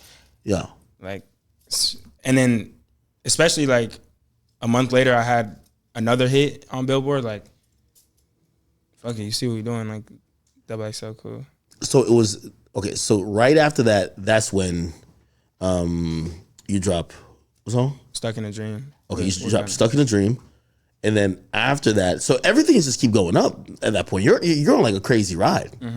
You had all these songs cooked up before, or like you were just recording as you go? Nah, Stuck in a Dream I recorded in 2018 originally. And I had to, because in the song I said, Still Poppin' Zans 2019, but originally it was 2018. So either recording it right then or picking from the vault. But yeah, this shit was just flowing. Bro, it was such a blur. I can't even remember if like I was recording it and dropping it or if I had these songs. Like, but nah, so we dropped that one. And well, also getting a feature is not always easy. Like, you can't just snap your fingers sometimes. So like getting Gunna on it, literally when I made it in Atlanta. And we was in the hotel room. I made it in Atlanta in 2018, at the end of 2018. And right when I made it the next day, I was like, bro, I called my A&R for my label, and I was like, yo, like, we need Gunna on this shit. Or like somebody, like someone from Atlanta. I was like, but we need Gunna on this. And they started working on it, and this shit. By the time we ended up getting Gunna on, it was 2019, had to change the lyrics and shit. So it ended up just coming at the perfect time. So Okay, so that happens, and then what? And then is that when we get to Blueberry or no? So I made Blueberry Fago in 2019 before I even started working on my album. So around 2019 in the summer, I started working on my album. I was in Miami and just putting this shit together. I don't remember. I think the Gunna song wasn't even out yet. It was just I was just working on the project, and we ended up dropping, I think, in the fall. I don't remember when Second a Dream dropped, but so I was getting ready for the album. So Blueberry Fago, I didn't put it on the album. Once I made the song, I forgot about it. Like, when I heard that, I was like, yo, I think you're a star. Like you had superstar potential. Because I was like, oh, that's like a smash. Oh yeah, and you dole on it. So it was like, yeah, bro, all that shit's the only. I had like probably like 2 or 3 features now, like early in my career, like. Gunna was like the only, like, on my biggest songs, like Gunna was like I had Chris Brown on one, like those were like the only 2 features. Like all the other shit's solo. But Blueberry Fago, that was an accident. Like really, like I made the song and like forgot about it, and I put the album out, wasn't on there, and then like a month later, it's just trending as a leak. They leaked it and put it on Apple Music and shit. Who leaked it? Some fans. Organically, or did you leak it? Nah, I didn't leak that shit, bro. So you didn't think it was that hot then? Nah, I forgot I even made the song. Like, I made the song, I never heard it again. Until like it was leaked and like going crazy, that's when I actually heard the song like really for the first time. Like I heard the song after I made it, and then just never like the homies were supposed to get on that song. I made it and I was like, bro, y'all want to hop on it? And then I was recording at my friend crib and he had to like go or some shit, so nobody else put a verse on it. But if we would have had an extra hour or two in there would have been some homies on that song. Wow. Yeah. So okay, so that comes out and that goes bananas, right? I'm guessing your label's like, fuck that, we're putting the real shit out now. Let's go. Yeah. Right? That starts running up the charts. Right? Are you obviously you've been dropping songs that are successful, but it keeps incrementally going up. Are you noticing any difference? Like, oh shit, like, nah, this shit is really getting to a different level now. Like I was saying, like once you get to a certain point, it's kind of like just feels like you don't even like kind of notice the difference. Of course, like that was like, but when I was saying like the shifts, like it was like I would say like 3 shifts in my career that really like I felt was the first one, of course, and then Noticed when me and Cole first dropped, and then Blueberry Faygo, and like since then it's like the shit's just different. Like before it was like I'll go out and like people will notice me and like I'm famous or whatever, but then once Blueberry Faygo hit, it was like okay, like now like anytime I go anywhere, like this shit, people know who I am. Yeah. So that was like probably like because it was when I saw the numbers first day, like 3 million views, ridiculous on a video first day, like it's unheard of. Like at least for like my like group of people that like I'm around and like the artists that are like around me, like that's like was unexpected. So that happens in I always thought this was like criminal. Like it was just you're on this crazy trajectory. You're going up, and all of a sudden, it just feels like everything comes crashing down. What are those moments for you like? Because this is all a blur for you now. Like, again, success sometimes and working towards success. You're just like living this lifestyle.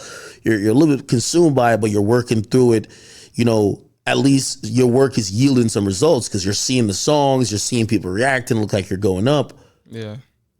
Like, what happens the moment you're like, what the fuck is this? What's going on? Crazy feeling, bro. Like, having something like that attached to your name is like, that shit ain't nothing to play with. Like, that shit fucked me up for a while. Still to this day, like, I still don't feel the same. Like, but when that shit hit, like, the thing is, like, I didn't even know it was a thing until all the blogs posted it. I didn't even know. I didn't know nothing, bro. What do you mean? I would imagine you would know first. No. So the reason they even sent out, like, the reason they was saying, like, oh, he's wanted and shit. Oh, they said you were wanted. Was because I wasn't, like, I guess I didn't, like, show up to a court date that I didn't know about. Because I'm moving around so much, what address, I don't even know what address they even sent anything to. So, like, they're sending letters in the mail and, like, who knows where that shit's going, like. So you had a court date for something, right? And then they're probably like, oh, well, we want to go talk to this guy about this other thing. And they probably... No, I'm saying, like, it was, like, for that situation, like, there was, like, a court date that I was supposed to go to, but, like, no one told me about it. Like, okay. I guess they were sending letters in the mail, but, like, it was going to an old address or something, like a house I grew up in when I was, like, a little kid. And then... But you knew about it at first, though. You knew there was gonna be a court. You just didn't get the court. No, I didn't know. I didn't know there was gonna be nothing. Like I didn't. So you didn't get arrested or something? No, I didn't get arrested. Nothing. So just gave you a court date. I don't know. I don't know what really happened, bro. But all I know is I didn't hear nothing about it until it was already like I'm getting charged with this shit. When we get it as the blogs,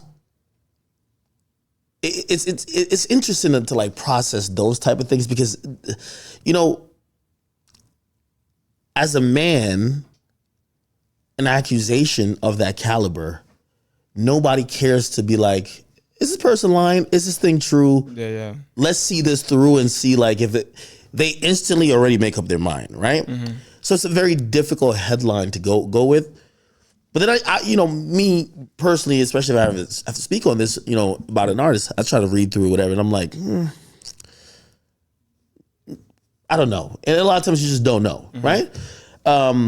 Okay, when it came to you, and I think this is a difficult part, is when you get into that type of stuff, can you still do everything an artist does? Like in what way? because I feel like you fell back, right? Nah, yeah, definitely. Like you obviously, I guess that would be a question people would want to ask you, right? Didn't see you do much interviews, and almost kind of felt like you fell back from doing a lot of music. If it was up to me, I wouldn't have handled the situation that way. But like when you have a manager and a label and shit, and you're young, are they advising you with this? So when I found out, I was in Miami. I was just chilling. Like I was literally on the phone with the homie, like, oh, let's go pull up to this spot, and then my manager walks in and he's like, yo, like I got some bad news. I'm like, what are you talking about? Like, bad news? I'm like, okay, whatever, like, what's up? And then he tells me what happened, and I'm like, what are you talking about? He's like, yeah, TMZ's about to post it. I'm like, what do you mean TMZ's about to post it? What is this? Like, what are you talking about?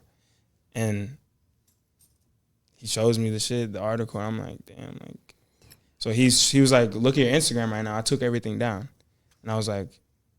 Oh, so he did that? He did that. Before, I didn't even know. He did that. He took everything down. And like, this shit's hitting me crazy. So I'm like, I don't even know like what, I'm just like. Okay. You're like shell shocked. Like, what the fuck? I'm like, all right, fuck it. Like, he took everything down. I'm like, all right. 10 minutes later, he's like, yeah, they're about to post it. He's like, and then 10 minutes later, I started getting phone calls. Like, I'm like, bro, I don't know, bro. Like, I don't know, like, what's going on. And then, yeah, I mean, like, all we had to do was have a lawyer tell the people, like, we'll go to, like, something. But, like, I don't know why they didn't try harder to get in contact with me. Like, it was kind of fucked up that even happened that way. But. Well, again, no lawyer, nothing could cure the headline. Of course. But it made it look like you, like, oh, like you had something to hide. Like, yeah, exactly. Okay. But that wasn't the case at all. Like, I didn't know. If I would have known, like, I would have tried to figure it out before, like, it was wanted or some crazy shit like that. But with situations like this, I being a man and knowing that, obviously there's real victims in this world, but there could be false allegations. You have to see things through to see if there will be any proof of what's being said. And I remember I kept, I always had an eye on the situation going on with you. And I remember I watched as much as I could have found, like even you in court. And, obviously the verdict comes down and I was just like, this is going to ruin this young man. It's vindicated him that he's innocent. But having gone through that process, because just think about it, you're on this ride, which is like a blur. It's like success. You have no ill intentions. You're doing everything you could do right. Of course, you make, I don't know, maybe you get fucking speeding ticket. You make certain small mistakes, but you're not like a fucking, deviant, right? But also you're an artist, so your image matters, right? Of course, yeah. Everything comes crashing down. TMZ's posting stuff, every blog posting stuff. They're deleting everything off your Instagram. You're there. Now you're gonna have to deal with the whole thing. How are you processing all of this, like personally? Like, who are you talking to? Like, people started calling my phone. I'm like, yeah, like I don't really want to talk about it. Like, and then I was like, just give me a studio session. Like, I'm just go to the studio, like, cause that's like the only place that I kind of feel like this is like, I don't know, kind of just like a comfort place. And I just went there and I was like trying to record, like just trying to get my mind off it. But honestly, like nothing really, I was just so in my head, like nothing really could, like no conversation with nobody or nothing, like could really like get me back to like honestly, like once that shit hit, like I went back home and like I was. Did you think you were going to have to like go through a whole trial and stuff like that? Well, when I heard the story and like I'm hearing what she was saying, I'm like, what? Like, and then the lawyers are telling me like this shit sounds crazy. Like honestly, like you probably won't have to go through this for that long. Like it doesn't, like there's no way, like this story just is crazy. Like there's no way like you could even like. And so I'm thinking like the whole time I'm like, okay, like in a month like I'll be good and I'll be back like doing what I need to do. And this shit went on for 2 years, bro. I didn't leave the house when this shit first happened. Like I didn't leave the house for like a whole month. Like I was in the house 30 days straight. Like I was just like not trying to, and I left the crib for the first time I remember, and then like someone's yelling out the window, like saying crazy shit, I'm like, okay, like I'm going back home. Like Feeling depressed a bit at that time? hell yeah, bro. I was scared to leave the house. I was scared to talk to people. Like I wasn't. Killed your whole mood, right? Like this whole thing, like you're in this career, you're doing good. Now, like you're just thinking, like even though you know it's false, but you're like, even you don't want people to even look at you like that. Well, yeah, right? because I mean that's bro, like I could never be that, bro. So like for that to be attached to my name and still, I mean like obviously like it's out there, like I'm innocent and like people know that, but like at the end of the day, like there's still like that like. People hear 100% of people hear the accusation. About like 75% of people hear the vindication, right? And then some of the people who already hate you, they'll focus on what's alleged more than what was proven, right? Was there any part of you was like, yo, like this gotta be motivated by some other shit, like some money or something like that? Like, did you feel like a target? Of course. Like, I mean, she was trying to be an artist, like she was trying to be a musician, like what, like. So you knew this person? It was your friend? We weren't like cool. We hung out a few times, but like we weren't like close or nothing. Like, but the story was just so like crazy. It was like the fact that they even like really, like I get it. There's a lot of people that really go through that shit. Like she was somebody who didn't. Well, with me, I don't know what else she got going on, but there's a lot of people that actually go through that. So I know how real that shit is, and that shit's fucked up that even happens. So like I get that they had to, go through the motions, and like, cause if it was true, then they gotta do something about that. But so it took about 2 years to go to trial, right? Yeah. You're kind of staying inside. You're staying out of the media. You're not saying much. I'm not hearing whether you're labeled. I'm not hearing nothing from people who would normally be like. I don't even hear PR be like, "Hey, he got this going on." Everything is quiet. Yeah. How are you getting paid? Like, how are you surviving?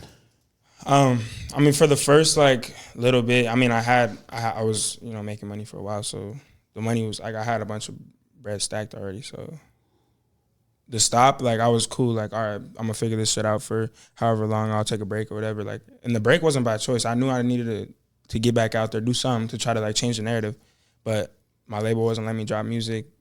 Management wasn't letting me do anything. So it was just like crazy. I couldn't do nothing. I felt like trapped because like this is on my name and I can't even really like speak on it. Like people are telling me don't speak on it. Like, nah, you shouldn't. Like that's not the move. Like don't say nothing. Like you don't want to fuck up the case. That's what they're saying to me. Like you don't want to fuck up the case. And I'm like, what could I possibly say to fuck this shit up? Like I just want to say something. Like I'm innocent. I just want to say something. Like, and they're like, nah, like don't say nothing. The label's not letting me drop music. Like they didn't want to do nothing. But I mean so like I couldn't. That's really why I took the time off. Like, it wasn't by choice, for real. What were the worst of days like while you're sitting waiting? Your career's in limbo. Your people are saying things about you online. I don't know if you're looking online, but they're saying things about you that you know is just not true with your character. That's just not you. Like, no matter how much you distract yourself, like not trying to think about it, it's gonna get to you. Like, what are the worst of those days like feeling like for you?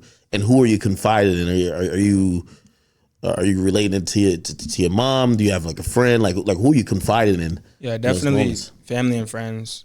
I mean, I still I would be around my homies and shit, but I started playing video games. That's kind of what really got me through it. Like I was just playing Call of Duty, playing Fortnite and shit. Like when I would really get down, like there would be definitely days where I was talking to the homies and just really like venting and talking to my moms. But yeah, I would just sit there playing the game in the house for months. Yeah, I thought that whole process would have just beaten you down, man. Like it did, bro. It's a helpless thing, right? Yeah. It's like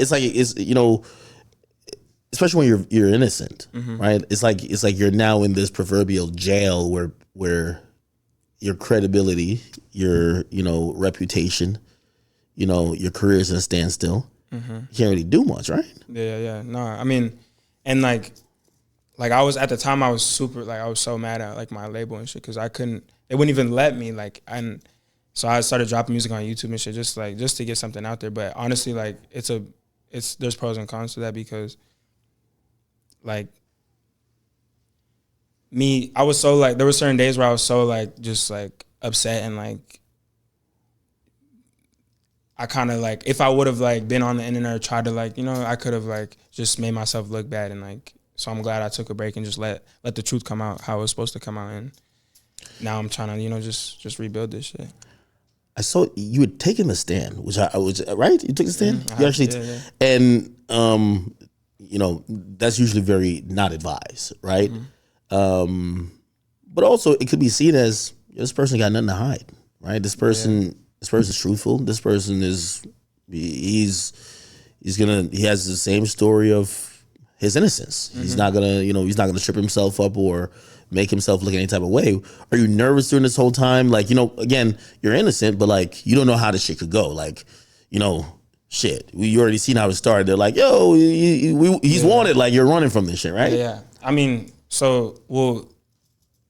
before that even happened, so when the thing happened, there was a girl that I was with in some whole other place, and so she obviously came and like explained like her side of the story and stuff, which was separate from the people who was claiming the stuff. So when I ended up telling my story, like I'm hoping and like I'm praying that they like kind of already like believe the truth.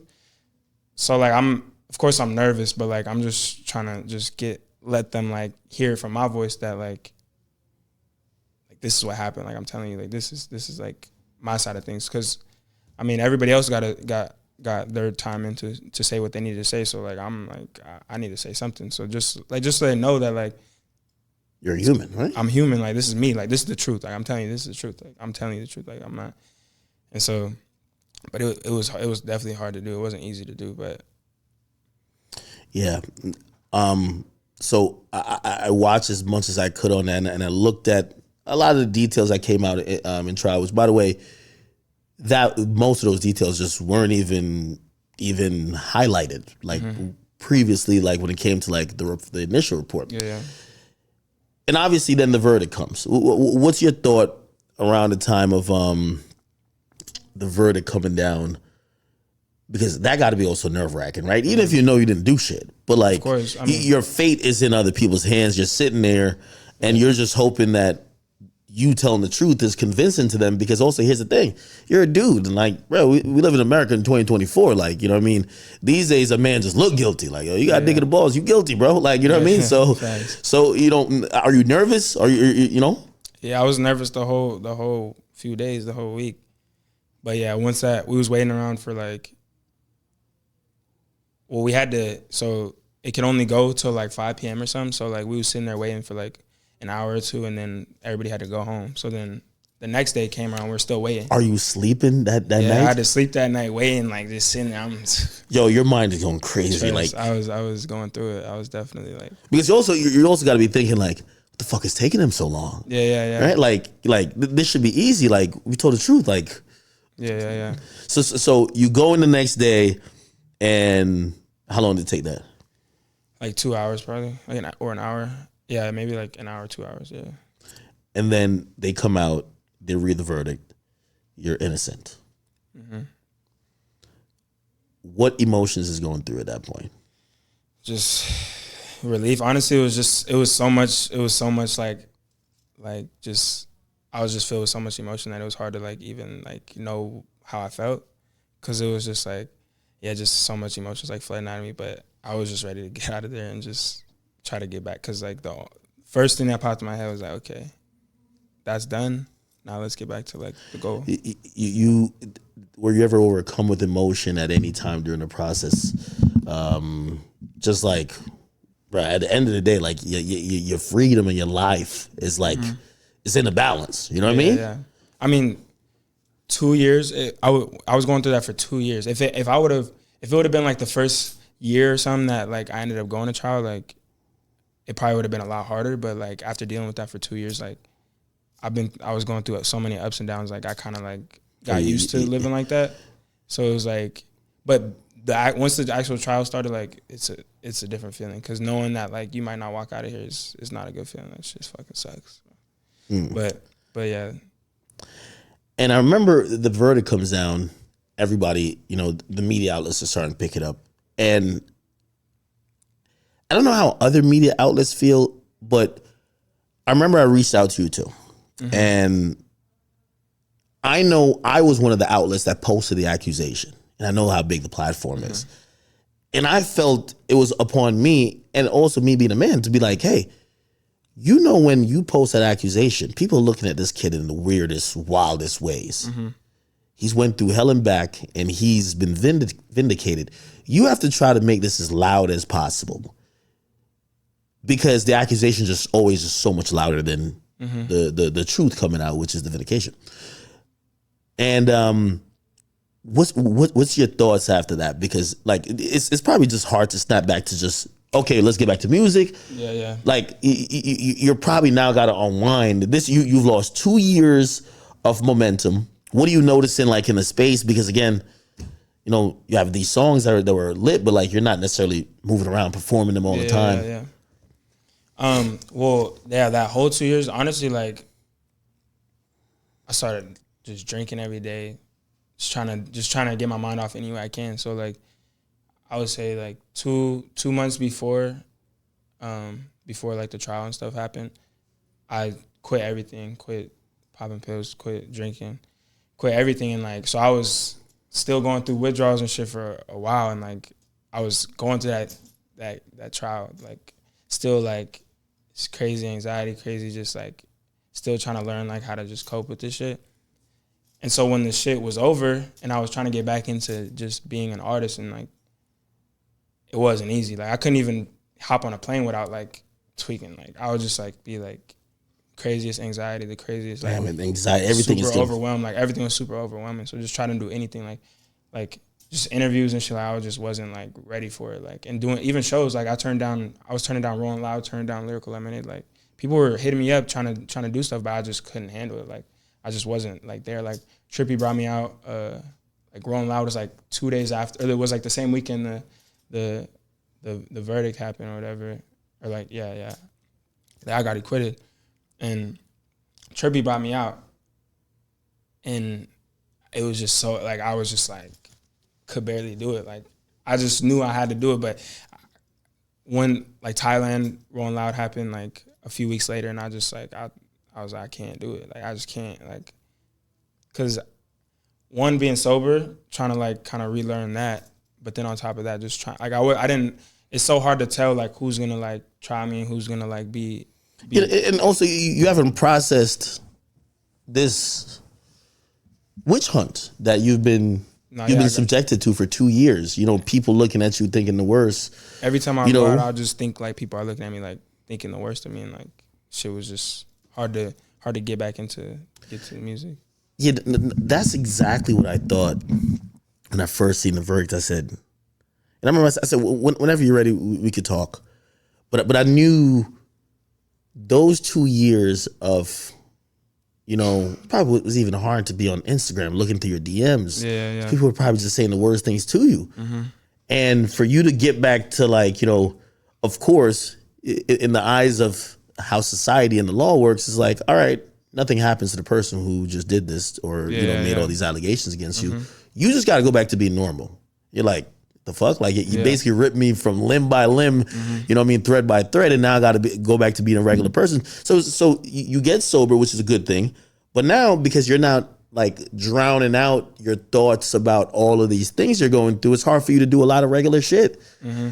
How do you kind of get back on the wagon and, you know, even start learning that, hey, listen, man, this life is fucked up. You're going to have some people who are going to lie on you. You're going to have some people who are going to do this. And as crazy as it sounds, you're going to have to get through it and keep going. Was it fair? Fuck no. Yeah. But it is what it is. Yeah. It's just something you got to just deal with. Like, it took a while, bro. Like, I'm still like adjusting. Like, I kind of feel, I'm kind of like finding my swag back and like getting back into it. But it took a while. The first year, I was also trying to leave my label, and it took a while to get out of that deal. So, 'cause I still owed them a few albums, but I didn't owe no money. So, you know, we ended up working it out. But shit was not easy to just jump back right into right into. Plus, I gotta change people's mind. I gotta change everybody's mind now. Like I gotta like, and they explain to people and like get out there that like I'm innocent and like it's what was said about me isn't true. So like I'm trying to change the narrative and trying to like show that I'm who I am. I'm a human. Like, and is it also tough to trust other people at that point? Because what happens when you start living that life is that you realize people who like the lifestyle. You see a lot of people come around. And sometimes it might not be directly all connected to you. It might be connected to somebody who's your homie. And then you realize it's a lot of people who, when something like that happens to you, you look at it and be like, yeah, I don't want too many people around me no more. Like, I got to move different. I want to have a small team, a couple people I trust. I move like that. I'm going to leave the other shit behind. No, yeah. When I move around, I move, but dully now, because like, just so much shit that comes with being around. You don't know like what people are on. Plus like how they're gonna affect you, how they're gonna like what they could do to you, but also just like what they do to people while they're around you. Like you gotta watch who's just whether people are the right people to have around you. So plus like when that shit happened, like you know how many people like everybody that I knew and everybody that like was cool with me like kind of stopped talking to me, like just like really. Not everybody. Like there was a lot of people that hit me up and was like, "Yo, like da da da." But people got a little distance. Everybody got distance, and like I get it. Like that's how it go. Like I'm not mad at it. I'm not. I don't. It's no hatred towards nobody. I get it 100%. But it's just that whole time I was just by myself, just dealing with this shit. Like, of course, I got my day one homies around me, but like as far as like the people that like were supporting me before, like. A lot of them aren't, so it's like I'm just. So then now that like I'm done and I'm like able to just like focus on my shit, like I can't really look at a lot of people the same as I did before. Now I'm gonna ask you a question, and give a disclaimer. It might seem a little tricky, but I'm not trying to make it tricky. You're obviously innocent, but do you feel like any situations, or maybe how you were living, or maybe the people you were allowing into your circle or whatever. Do you think, in hindsight, any of that contributed to those false allegations happening? And now thinking about it, do you second guess all of those things to make sure you don't even remotely get to a position that anybody could ever put you in that position again? Yeah. I mean, I was just around so many different people like every single night. So like sooner, like you never know, like anybody could want something from you, or like just not everybody's a good person. So like you're around so many people all the time, you're bound to be around somebody who wants to like do you dirty in some way. So yeah, it's just like being around the wrong people. Plus like you don't know the intentions of like even someone you think is your homie, like you never know. So yeah, I try to just pay attention to who's around me and like just keep my circles super small, like smaller than ever. So yeah, definitely. I'm glad that number one, you faced the fire. I think people are always so quick to put the noose around someone's neck after allegations, but they never are down to say, hey, we collectively owe you an apology even if we repeated the allegations, whether we believed it or not. Because that's a huge thing. Some people just hear it. Yeah. They don't even need the person who's saying it to believe it. They'll just be like, oh, this got to be true. Because there's a lot of people that, I've noticed this about the entertainment industry, especially people that's not in it.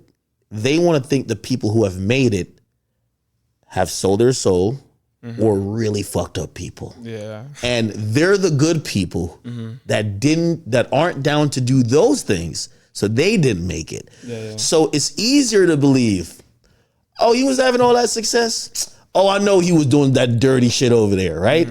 They want to believe that. They don't want to believe that you're just like them. Like you have a pure heart. You're a good person. You wouldn't hurt anyone. Like you wouldn't try to take advantage of anybody. But that's the thought. Do you kind of, even seeing how either a bunch of people jumped on the allegations, and maybe even still to this day, I don't know if you're still like having to explain shit. Yeah. Like, yo, what the fuck? My nigga, I'm innocent. What the fuck you talking about? Yeah, not as much, But like, yeah, definitely when it first like happened, for like, the first like few months at least, like it was like having to remind people. Still to this day sometimes, but not as much. But definitely. Yeah, hopefully that fades over time. Yeah. Completely. Okay, so now let's get into how you've turned that into. You've gotten off the label. Mm-hmm. You're now creating new music. You're now preparing for the second leg. You're still really young. Mm-hmm. And I think that, I really know this entertainment industry owes nobody nothing. Yeah. But you're somebody I want to root for because I feel like you flat out got a really bad shake in terms of some shit that probably was outside of your control, fucking up a lot of shit you had going on. Like, you were headed to the fucking moon. You get what I'm saying? And so how do you even get back into music? Like what kind of got you back on? I mean, well, the whole time, like, the only thing I was doing, like, to really get my mind off of shit was to record. I just couldn't do nothing with it because they weren't letting me drop any music. So I was just, like, recording, just holding on to it. And then, so, like, first thing that came to my head after this show was over, like, let's get in the studio, like, let's figure this out. But when you're when you're so fucked up all the time recording music, like, being sober, like, it took me a while to, like, kind of, like, find that, like, confidence. Find that like, groove. Yeah, that, like, and after a few months, I started finding it, and, like, I still feel like every time I record, like, it just gets better every time. So yeah, I mean, we still working, I'm still trying to, like, find kind of, like, and also I'm young, I'm 22, like, I'm still growing as a person. Like, every day I'm like a little different than I was the day before. So just finding, like, where I want to go and, like, how I want to do this shit. Obviously, music is not only making good music, but it's also momentum. Mm-hmm. How, trying to regain and rebuild that momentum, how is that going? Because, as you said, like, when you first started and you were building this momentum, it's like a lot is based off this lifestyle, and that lifestyle at that point is like this wild, like, lifestyle of, like, you being young, young, living the life. You're a lot more careful now. Yeah, definitely. But you're probably still fun. How do you get to kind of, like, package that to kind of also still rebuild that momentum? Because still that's a little bit needed, right? Like, yeah. How do you get to do that? I mean, still just trying to be myself and just, like, just show the lifestyle. The lifestyle is just a little different now. Like, I don't do as much as I used to do, like, and I don't involve, like, myself around too many different people. But when it comes to, like, what I'm saying and how I'm coming off in the songs, like, I try to still keep it, like, me. But I mean, everything I talk about I've done before. So if it didn't happen today, it happened yesterday. If it didn't happen yesterday, it's gonna happen in 2 weeks. So still trying to keep it authentic and just trying to just do the best I can with the music. But I mean, the goal for me is just sticking with my fans that are still here and been here the whole time, and just kind of rebuilding with them. Because not dropping music for 2 years, 3 years, like, the fans kind of feel the type of way, and, like, they don't know if I'm gonna be consistent and all that shit. So just trying to stay consistent with my fans and just rebuild the relationship with them while I try to grab the rest of the world. How hungry are you for, you've went to the, you've went to the mountaintop and, or you were headed there, your first stint in music, and then try to bring you down, but you survived that and you defeated that.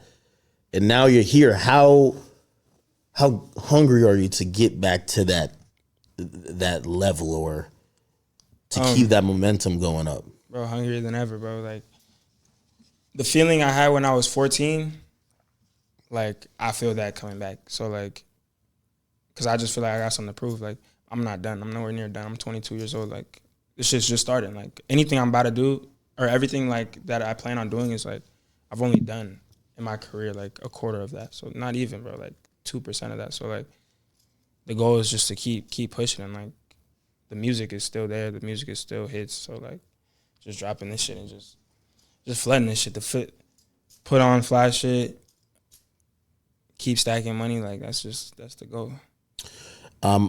of the artists, and by the way, I seen you dropped something. Was it May? I think May or April. You dropped a song. Yeah. How much, like, what's that release schedule looking like for you as you build back and you kind of like, plan out this next year or two? My first independent release was in April, and are you fully independent? Yeah, I'm fully independent. Really? With the distro, yeah. Shit! Shout out my dog Barry, man. Yeah. So I own everything now. So like, okay, that's good. That's good. Hey, listen, I'd like to also extend my platform. I like when artists, especially they've been through hell and back. Mm-hmm. Now you're trying to do it without a label. I hope my platform could be something that's helpful to you in trying to propel you where you want to go. Because you're really going down the path of, this is a path of most resistant, right? After coming from what you came from and you trying to do this independently, they want to see you fail, bro. Of course. You get what I'm saying? Trust. Yeah. Nah, I know. Especially like, still like, no label like wants to see an artist with that much success behind them, like, leave. It's like, you leave that, like, they're gonna do what they can to not let that shit go how you want it to. But you can't stop when someone got emotion, someone got fans. You can't stop the internet. Like, the internet's gonna do what it does. Every time you get in the studio these days, are you saying, yo, I'm just looking for the next Notice or Blueberry Faygo, or you're just saying that shit gonna come, I just gotta keep working? Just gotta, once you start thinking like that, that's when the music stops sounding good, like, in my opinion, like, because you just start trying to just chase that shit, and like, you just gotta do it what feels natural, just make the best shit you can. Like, when I go in the studio, I don't really even, like, I won't even think like, oh, I need to make a rap song. Like, if I want to make a fucking pop song right now, like, or I want to make a rock song, like, I'm gonna go make a rock song. Like, I don't give a fuck. If one day I wake up and I want to rap like fucking Nas or some shit, like, fuck it, like, that's what I'm gonna do that day. But so you got to drop the Meek Mill freestyle, man. You got to drop the, like, we want to hear the 1942 flows, the dreams of night. That's what I'm saying. You looked up to me. Come on now. Meek is a spitter. Yeah, that's what I'm saying. There's no rules to this shit. Like, fuck it. Like, so I just do it what comes natural, and like, I just try to have and that's what I always done. Just make whatever feels natural. Might be an odd question, but I always go back to those moments where I felt like any glimpse of you, I was just like, yeah, they're torturing this kid. Mm-hmm. They're torturing him. If they don't get their win, they're gonna rip his soul out. They're gonna kill his fun. Are you having fun now? I still have my fun, but my fun's a little different these days, honestly. Like, I just enjoy different things. Like, I feel like what I enjoyed 4 years ago is different than what I enjoy now. So, like what? What do you mean? Just activities or whatever. Like, whatever I'm doing, like, it's just different. Like, I used to, like nowadays, I be playing the game and shit a lot. Like, that's just fun. But when I was younger, like, I didn't play, like, I didn't ever, like, really play games like that. But just shit like that, just different things, like going out to the club, like, it's different now. But are you enjoying, like, what people won't understand is that the idea of fame and being in this industry, to somebody who's a regular fan, they're like, of course this is fun. You walk down the street, everybody knows your name. Oh, they're going crazy. They're taking pictures with you. Mm-hmm. They think this is really fun. But some of the byproduct of you being as famous and being so successful, you've seen it's dragged you down. Now you went through that, but now you're back at the place of making music. And I guess that's where I was asking what the fun is. Is that still fun for you? Like, is this lifestyle, and you know at this point, the good, the bad, and the ugly that could come from it, is this still fun for you? Yeah, it's definitely still fun. I mean, some days when you're going through shit, or like you got to handle like real business shit, or like shit that might not be as fun, like, honestly, still be fun. Like, I'm lucky to be in this position. I'm blessed to be in this position. So like, I'll be having to remind myself, like, okay, like, it might not be as fun as it was a year ago or 2 years ago, whatever, like, but think about what I'm doing still. Like, if I'm going to New York, or like I might be going by myself and I'm like, it's just gonna be boring or some shit, but like, still a blessing. Like, I gotta leave the crib and fly somewhere like new. But there was definitely times, like, especially dealing with that shit, like, shit was not fun. Like, none of that shit was fun. Like, I'm trying to make music and like it just wasn't really it. But like, how much did you lose out on lawyer fees? A lot of money, bro. Damn. A lot of money. And also just like with COVID and the shit was slow, right? Yeah, like, I mean, you couldn't perform, like nothing. Like, so COVID and then that shit, like, bro, I lost probably like tens of millions, bro. Tens of millions. And it's cool. Like, don't get me wrong. Like, I still made a lot of money, but the amount I should be at. When you think about lost opportunity, it's one of those. Wow. Yo, you're 22 years of age, reasonably and really, really young. Mm-hmm. I feel like a lot of rappers these days, when we hear about them, they're older than you. However, the generation does switches, right? Like, there's always like some new rappers. Do you feel like the current music that comes out, the current vibe, whatever you see the youth is fucking with, do you still think that that's representative of you? Or do you think that, damn, I missed my era, like my era was like from 17 to 20? No. I ain't no old head. I'm not don't get me wrong, I ain't no I've been doing this shit for a long time, and I'm like, compared to like a lot of these new artists and shit, I've been around way longer than them. But I'm not. I'm 22. Like, this shit's still the same vibe. Like, we on the same shit. So, nah. It's not far off. These fans are the same. Like, you know, we still got the same motion, the same swag, the same. I listen to all that shit. Like, all these new artists, all these new up and coming artists. Like, I love this shit. Like, this whole new era. Like, I still love it. Yeah, like 2016, 2017 was a different time. Like, it was if you were old enough to experience that shit, and I was barely old enough to experience it, shit was crazy. But 2024, like, it's a lot of new. It's just different now. It's just different. But I fuck with it. What's two things you've learned, mostly about the industry, since you've been here? Like, you've been in this shit for like 8 years, damn near. Mm-hmm. What have you learned that now maybe it'll affect your mentality going forward that maybe you just didn't know before?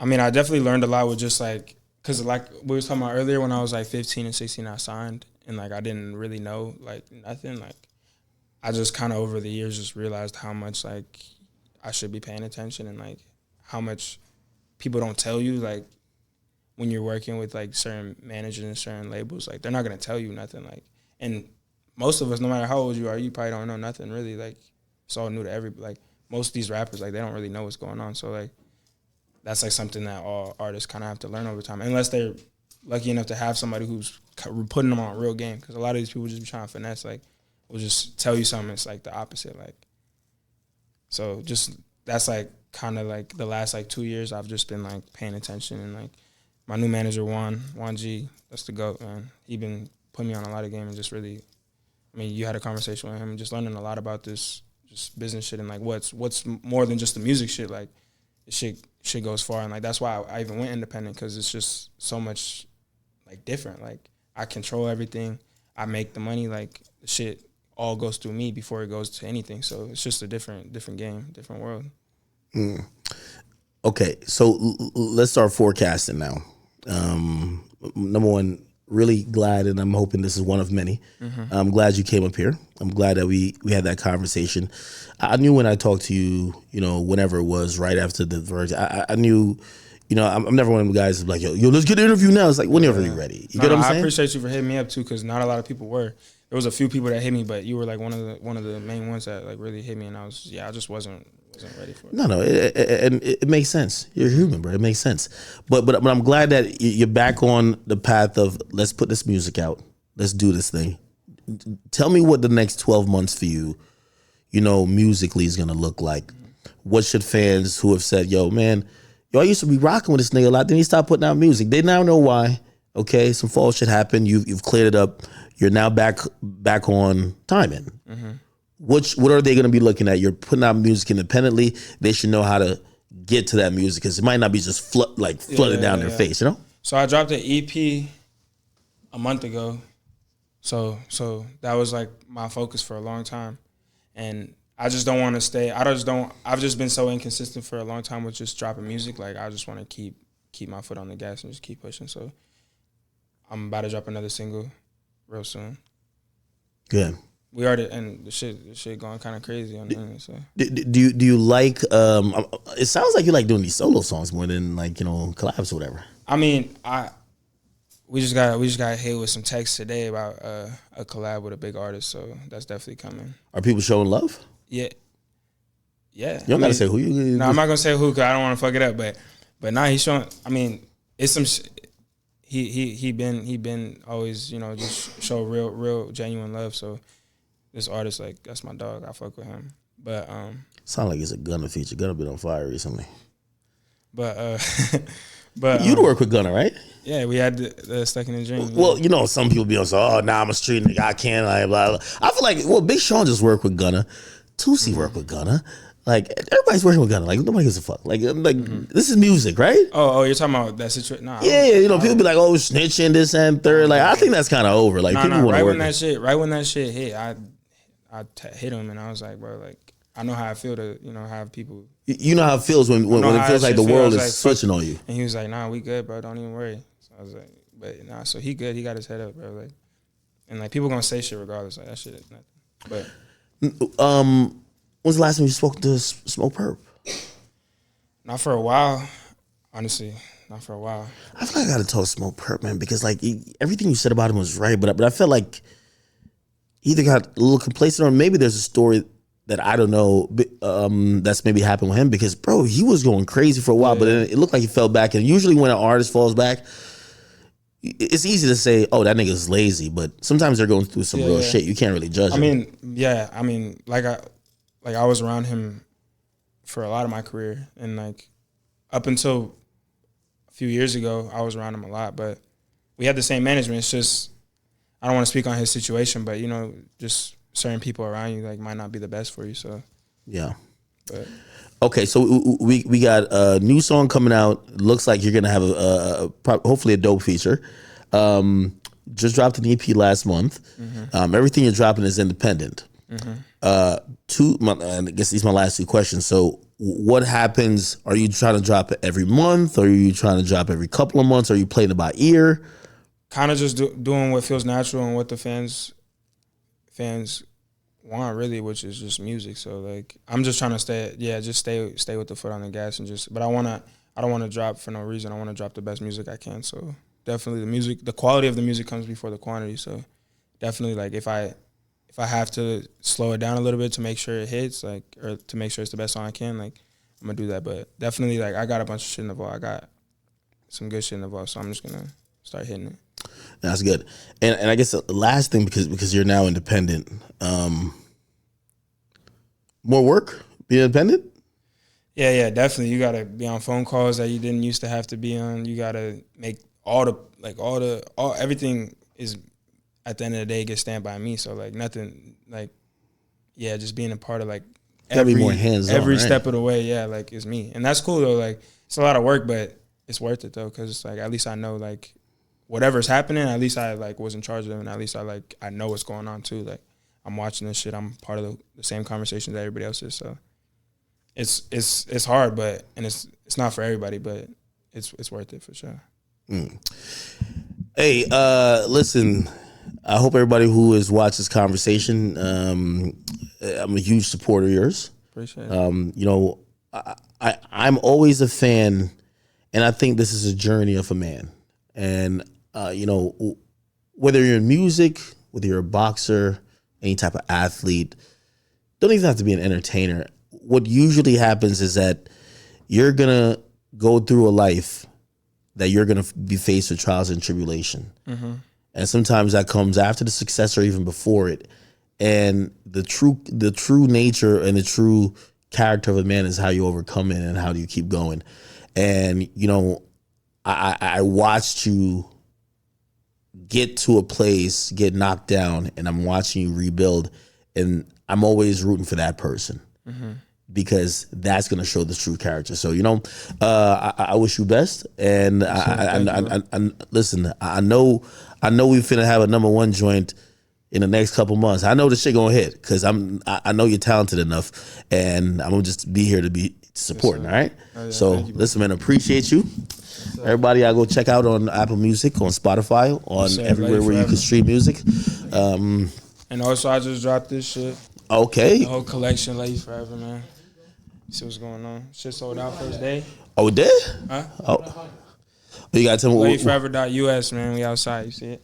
Yeah, so you can shout out your socials that people could, go check you out. Even though you lit on socials, ain't you? Yeah, so y'all go check out Mosey, man. Listen, thank y'all for watching another episode of Off the Record Podcast. It's been your boy DJ Akademiks. Shout out to my special guest. Interesting story, man. He's only going up from here. Yes, sir. We're out.